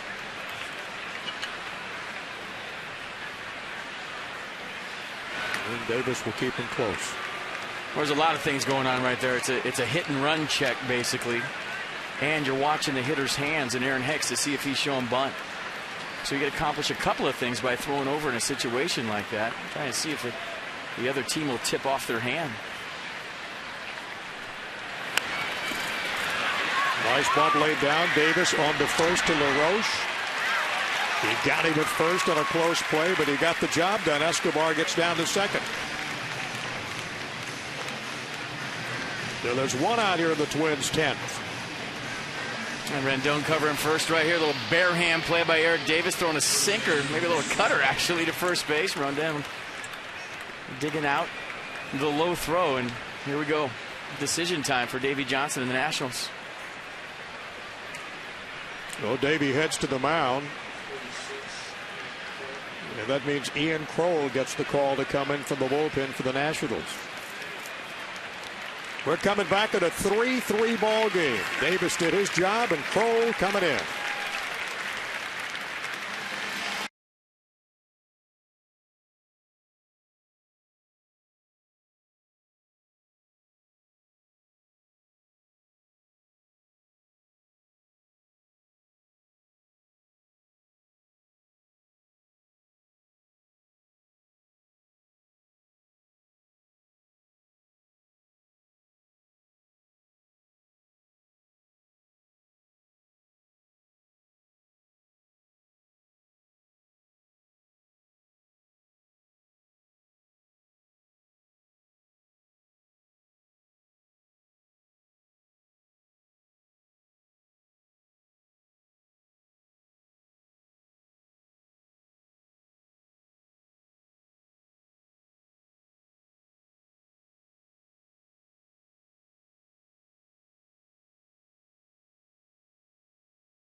(10-0) for the Twins and the Nationals. 3-8-1. Here comes Ian Kroll out of the Nationals pen. Yeah, second big league appearance for Kroll. You see the 3 strikeouts in his major league debut. Power fastball will touch 96 miles an hour. Slider and changeup to go with it. But let's check out the power heater from Kroll. His first night as a big leaguer against the New York Mets. A lot of leadoff double. Then struck out Murphy. Struck out Wright on a check swing. Replay showed he did go. And then Lucas Duda saw all of his 95. A standing ovation for Ian Kroll as he left the mound in his major league debut. And now he's seriously in the fire with the go-ahead run on second base here in the 10th. Yeah, and facing Chris Parmelee. And he was throwing consistently in the 90s when he came in against the Mets the other night. That's 92 in the gun to start off Parmelee. And it's 1-0. Twins have the go-ahead run down at second base. And Escobar. One down, top of number 10.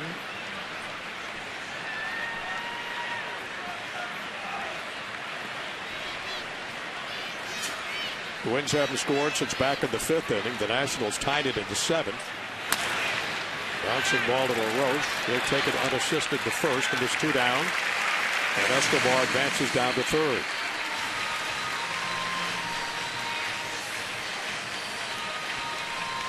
And Davey Johnson getting the matchup that he wants right here, turning Florimon around to the right side where he's hitting just 138 this year, 4 for 29.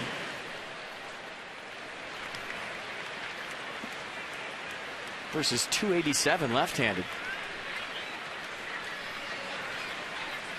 And Florimon this afternoon struck out twice, his first 2 times up, and drew a walk and a ground out in the 8th. So the Twins have Escobar with a lead off third base.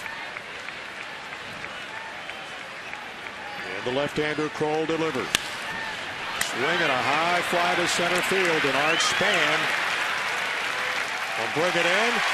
And Ian Kroll gets the job done. I'll tell you what, Davey Johnson always does a nice job with the bullpen, but give him an A+ today for the way he's handled his pen.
Jason Worth, 150th career home run the 3rd. Joe Mauer, 100th career home run the 5th. And how about the Nats bullpen today? They're becoming the story of this game. But the Nats with a little come from behind action in the 7th inning. It was all about Kurt Suzuki's, I guess you could say, infield double. I mean, it just gets under the glove of Florimon right there. He hustles into second base. That scores Anthony Rendon, and that's where we stay on this whole thing. Tied up at 3 as we go to the bottom of the 10th. And to lead off the bottom of the 10th, as you mentioned, Suzuki with that little double in the 7th. And that might be the best double ever. And Josh Renicky, born up in Baltimore. Dad Gary, Ron, his uncle, Brewers manager. And Ian Desmond's brother-in-law. Out to the mound. It's all relative. That was too easy. You lost me at like the second uncle. That is too easy. You lost me. So it's Suzuki to lead off. In the bottom of the 10th, 3-3 game. Fastball, cutter, curveball change, 4-pitch guy.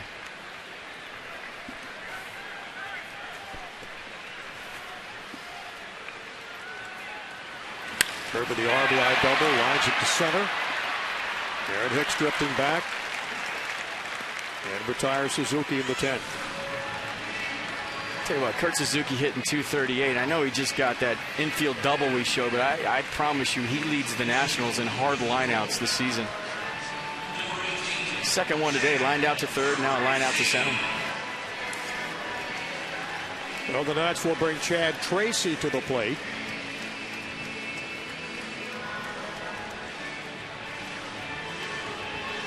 And Chad on the year, 4 base hits and 25 at-bats as a pinch hitter. Got the home run, got the RBI.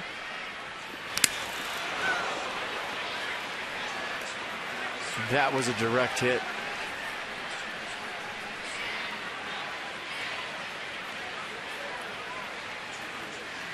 Let's listen to it one more time. You can just judge by how far the ball goes away when it hits a catcher in the mask. That ball barely trickled out of the dirt. So Joe Mauer wearing one here off the bat of Chad Tracy. We hope he's okay. Tracy digging in against Josh Renicky. Behind in the count 0-1. Even up now at 1-1. Chad on the year hitting .145 with a homer and 3 RBIs. That home run, a pinch hit home run. Early in the season, 1-1 to count. 1 ball, 2 strikes now to Tracy. It is just so hard in these situations for a pinch hitter to pull a home run. Anybody that's facing a guy off the bench with the reputation that Tracy has is going to make him beat you the other way. So very rarely, maybe in a 2-strike count, do you see the ball on the inner half of the plate. And when you do, as a pinch hitter coming off that bench, your eyes light up and you're thinking about doing some serious damage. Well, that appears we look ahead. If there's going to be an 11th inning, you've got Cedeno and you've got Stammen in the Nats bullpen. That's it. Well, first things first, right? You're right. I'm guessing Cedeno or Stammen's the guy up, though. I'm going to guess Stammen.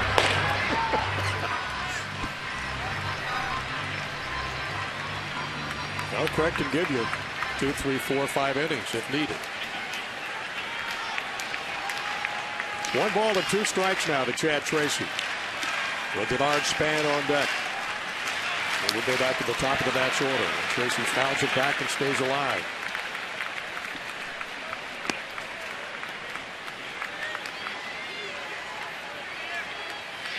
And against the Padres in San Diego, Chad got that pinch hit home run in the 10th inning. Well, this is inning number 10 right here. It'd be a nice time to duplicate that. I'm sure he just wants to get on.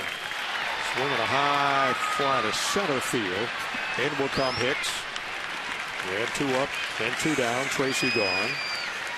Back-to-back fly balls to Aaron Hicks in center field. Now back to the Nats, top of the lineup, and Denard Span. Up for the 5th time. He's 2 for 4.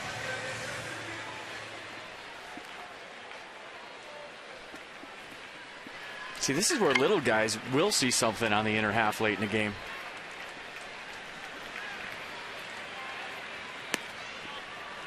Redicky works outside to Span.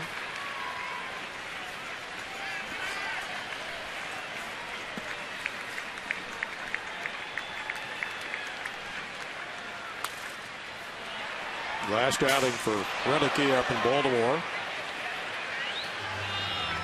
Career record of 6-3 with a 3.90 earned run average.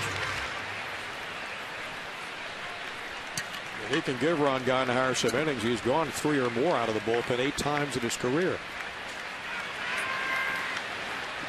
1-1 pitch to Span. Misses inside, 2-1.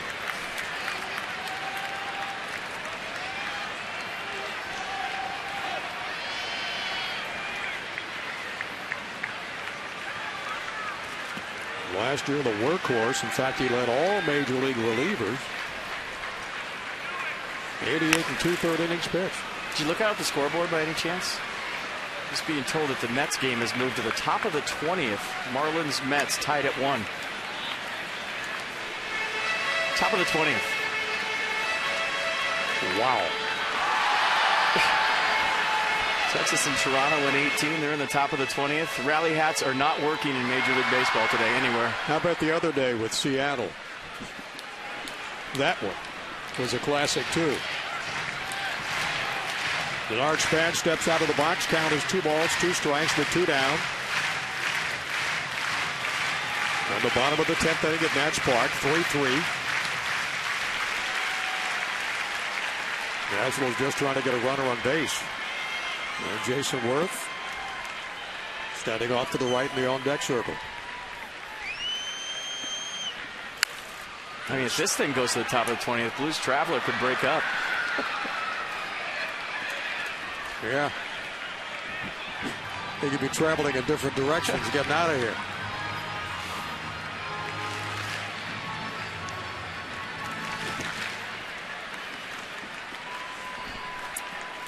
Span with a single. Another single, a run scored in the 3rd. Last time up with a ground out. Ball bounces up to the plate. The count is full at 3-2. A leadoff hitter in this spot. 3-2 count, 2 outs. You're just betting heater. You throw me anything else, you got me. I'm going to get off a good swing right here on a strike. Because you're not thinking about anything off speed in this situation. It's almost like hitting in a 3-1 count. And if you do, you got me. You tip your cap. And Denard hitting just under 300 this year against right-handed pitchers. He has worked the count full against Josh Redicky. 3-2 delivery. Bouncing the ball in the gap in the right field for a base hit. And Denard's 3rd of the afternoon. Well, he's doing his job in the FP. Well, a nice at-bat right there. Gets it to a 3-2 count where in that situation you know it's in your favor. Gets a strike. Pulls one through the hole between 1st and 2nd and hands the game over to a guy that knows a little something about walk-off wins. Well, Jason Worth with his 150th career home run in the 3rd. His 30th with the Nationals. And a little conversation at the mound is over. And this is a situation as a hitter when you have the pop that Jason Worth has. And certain guys hitting second throughout baseball maybe take a strike here for Span to get to second base or try to get to second base. But Jason Worth, not your prototypical number 2 guy. I think he gets a pitch early in the count. He's hacking. Looking fastball, FP? Always. Yeah.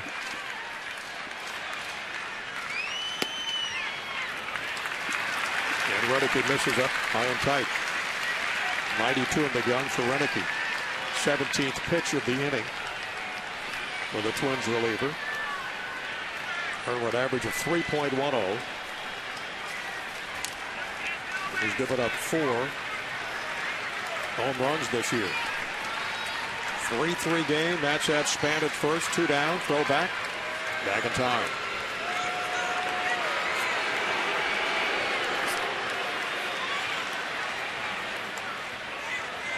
In the on-deck circle, the overdue Ryan Zimmerman. Ryan struck out 3 of his 4 trips to the plate.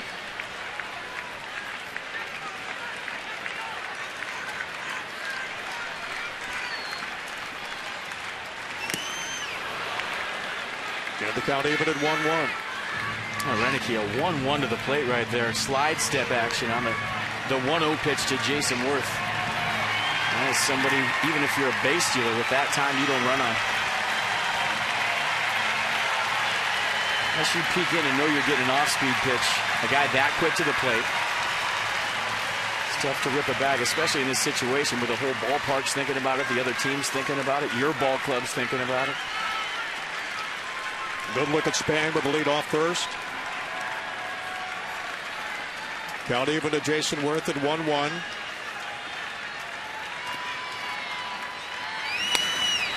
A check swing back in the crowd. Look out.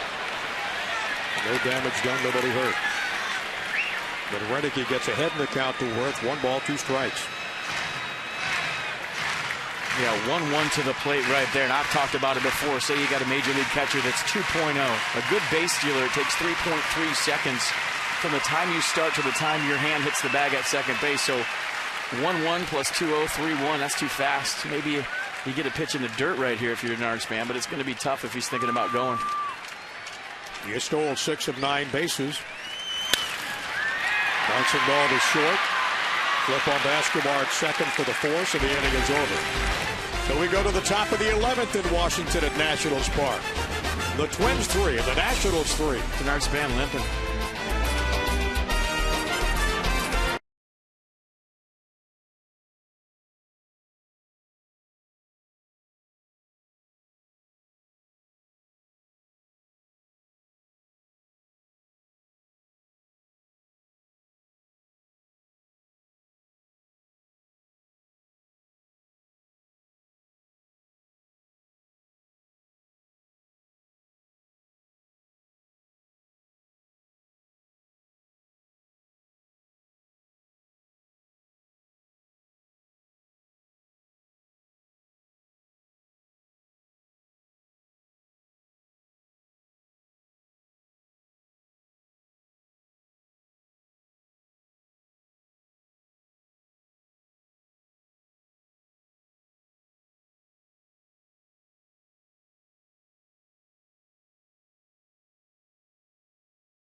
Back in the batter's box, and we watched him running into second base on the Jason Worth ground ball, and he was limping big time.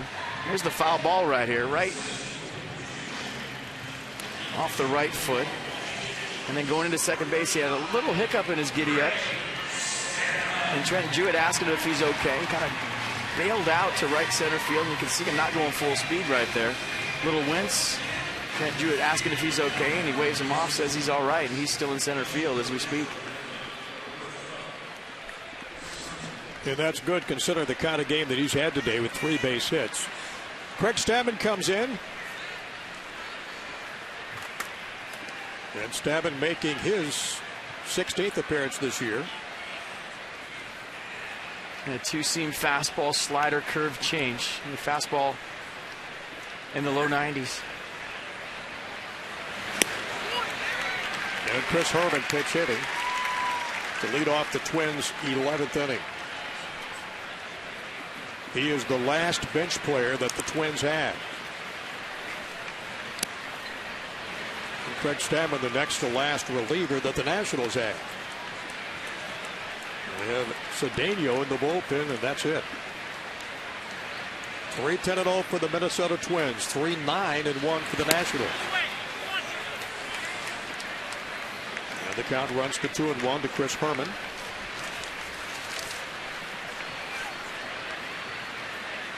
Herman got his first career home run on June 2nd against Seattle. Only his third career hit and second career RBI.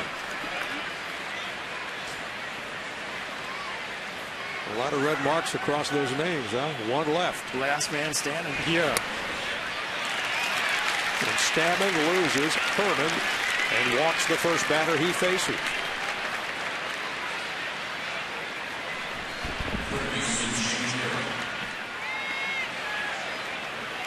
Go with Herman on.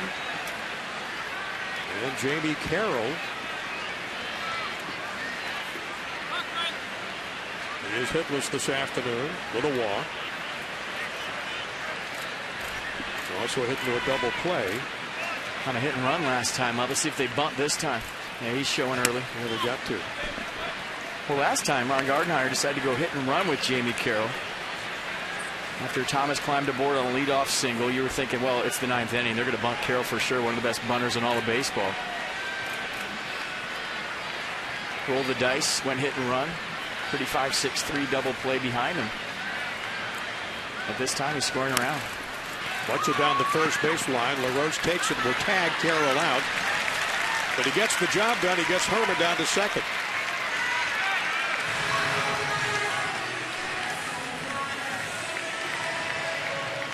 The Mid-Atlantic Sports Report comes up on Monday from 5 to 6:30 with Tom Davis and Dave Johnson and Bill Antonin and Phil Wood. The guys wrap up the Nats weekend series here against the Twins, as well as look at the upcoming 9-game road trip against the Rockies and the Indians and the Phillies. That's the Mid-Atlantic Sports Report Monday, 5 to 6:30.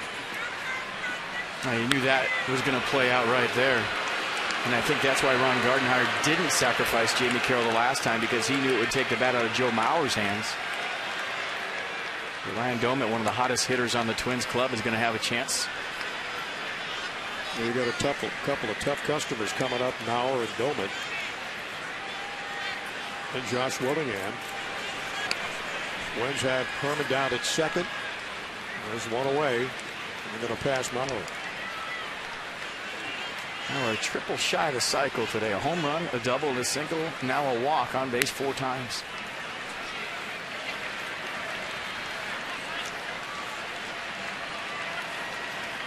With that home run and that double and that single, they came consecutive at-bats in the 5th, the 7th, and 9th inning.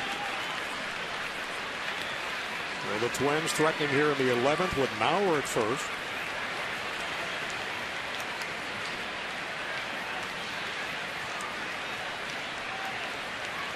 And Stammen's second walk. One intentionally. And Herman down at second with one away. For a good two-seam fastball right there. 92 miles an hour. Bottom dropped out late. Almost looked like a changeup with the way this thing faded at 92. And Stammen this year for the Nats out of the bullpen leads that staff in strikeouts with 30. Fly drive to right field. This could bring it a run. Rounding third and heading for the plate is Herman. And the Twins take a 4-3 lead in that RBI single by Ryan Doumit. You just can't walk a guy. A leadoff walk in the 11th inning will kill you every single time. And you see Doumit making the adjustment right there. The two-seam fastball before that, almost in the same location. That one just a hair higher in the strike zone. Doumit going out, actually pulling an outside pitch back up the middle to put the Twins ahead 4-3. And they've still got runners at first and second now, with Doumit at first and Mauer down there at second. Herman scores 4-3 Minnesota. And Willingham swings and misses. Josh has a base hit in the 4th. And then 3 ground outs and a strikeout. Twins with a run here in the top of the 11th. Take a 1-run lead. It's time at 87 on that pitch.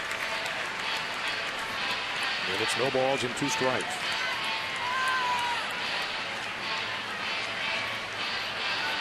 Well, the 3, 4, 5 hitters in the Nats lineup coming up in the 11th.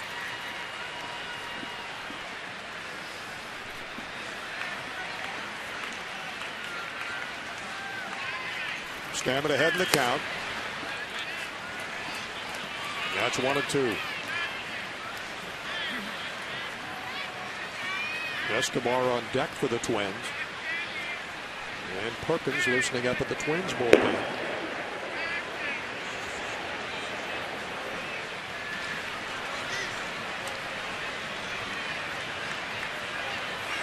And Stammen delivers to Willingham, and he got him.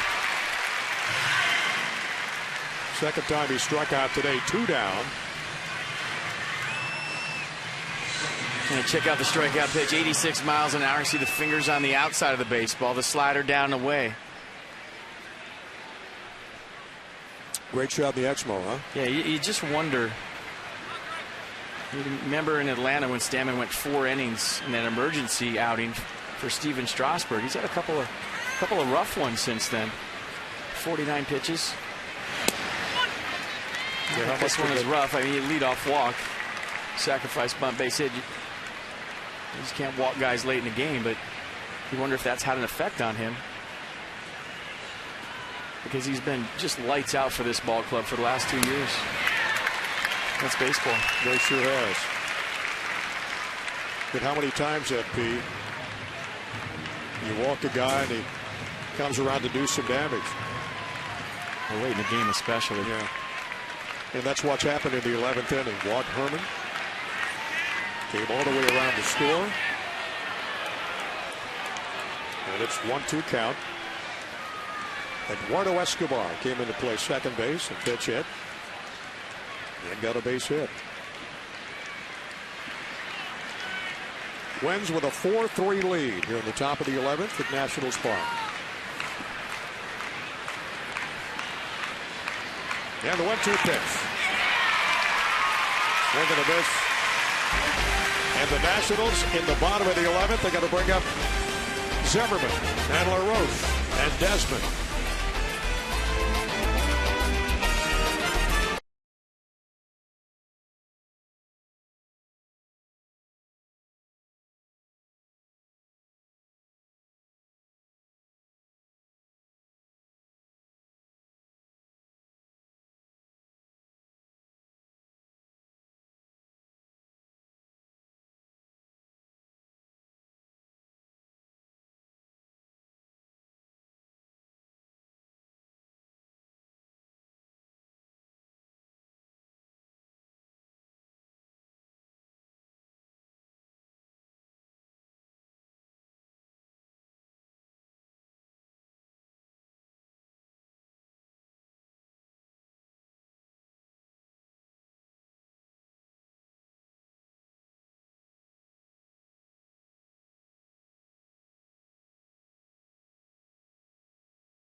RBI that puts Minnesota up by 1, and you couldn't ask for a better scenario now, FP, when you got Zimmerman coming up and LaRoche and Ian Desmond here in the bottom of the 11th.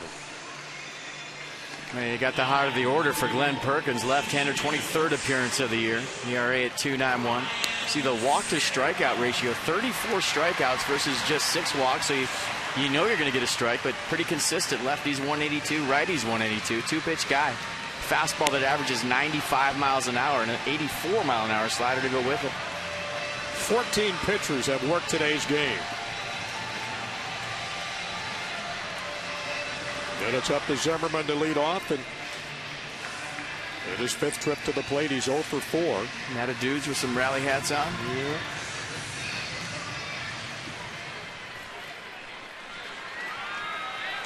Last time up, struck out in the 8th. Glenn Perkins, the new pitcher for the Twins. Munsing and Thien and Burton and Reddicky followed Correa. And Herman stays in the ball game, replacing Josh Willingham in left field. He had that leadoff walk in the top of this inning.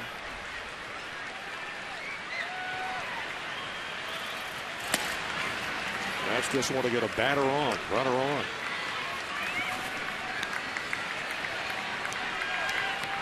Well, we saw it on Tuesday night against the Mets. Tied it, won it in extra inning, bottom of the ninth. And Zimmerman swings and fouls it off the screen behind the plate. 1-2 strike to the Nats third baseman.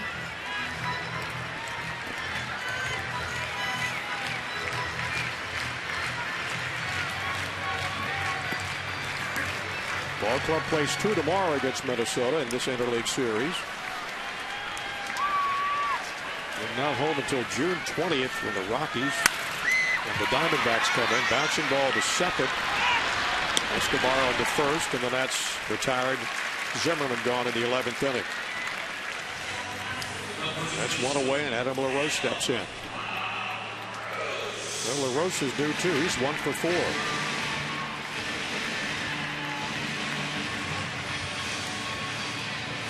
That's a big matchup, obviously, right here, but Ian Desmond on deck. That's a guy that loves fastballs, and this guy, mid-90s.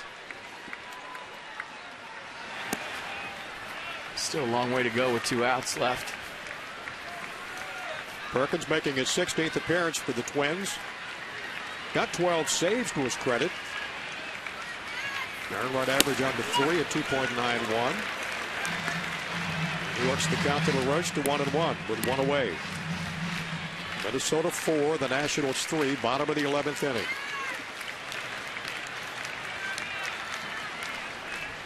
And the pitch. Foul back out of play.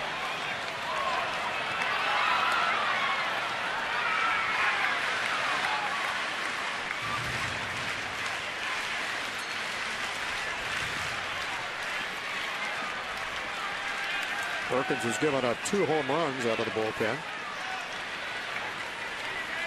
And the pitch is LaRoche. Just misses outside. 2 balls, 2 strikes. Desmond on deck. That Anthony Rendon has got 2 of the Nats hits today. And scored a run. LaRoche a high pop behind short. Florimon drifting back. He says, I'll get it. Waves off Herman in left field, and there's 2 down. Well, this should be quick either way right here with Ian Desmond walking into the box. A guy that swings at the first pitch close to 50% of the time, likes fastballs, and looking for something out over the plate that he can drive. So it's up to Desmond to keep it alive and keep the Nats' hopes alive. Started this day 7 games behind the Braves in the East. Atlanta against the Dodgers later on tonight on the coast. Desmond, a line drive up the middle. And that's still alive. Base hit. Also extends his hitting streak to 10 consecutive games. And gives Anthony Rendon a shot. Who has a couple of hits today. First pitch hitter. You knew he was going to hunt that first pitch fastball. Catches it out front, head down. Twins playing no doubles defense right here. And you wonder if Ian Desmond and Tony Tarasco were talking about the move from Herman. Or Perkins, excuse me. I mean, this is a situation where you got to be sure if you're going to go, but you'd like to get into scoring position any way you can in a 10-game hitting streak for Ian Desmond. 0 for 4 into a 1 for 5. And the streak now goes to 10 consecutive for Ian. With that 11th inning single. Anthony Rendon, the pride and joy of Rice University from Texas. Double strikeout, single, run scored, and struck out his last time up. Came in hitting .241 in his brief time at the ball club. And as a young guy, FP, I know he relishes a situation like this. Check swing for strike 1. Just make contact and get on. Well, he got a fastball in the inner half and a 1-0 count right here. Maybe looking away.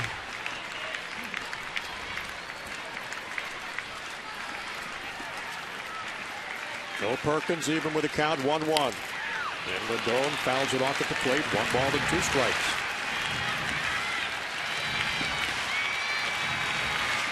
Minnesota 1 out away from snapping their little 2-game losing streak.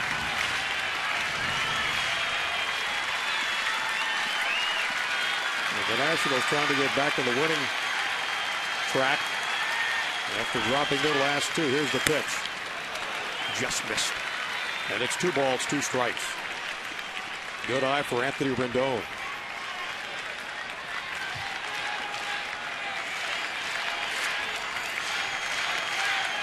Tyler Moore standing off of the on-deck circle. Hoping he'll have a chance to hit.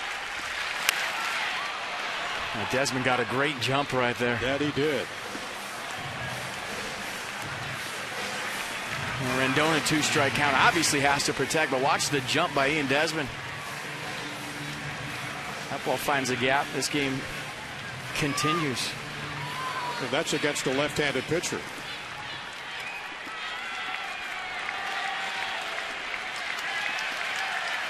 No, it's Perkins against Rendon with 2 away. Tying run at first. 4-3 Twins. Back out of play. Pretty good hack and a 2-strike count right there, leaving nothing in the bag. Young kids hanging in there. Well, you got to respect 95, so every once in a while you could look for 95 and catch that slider out in front. Nats dying hard.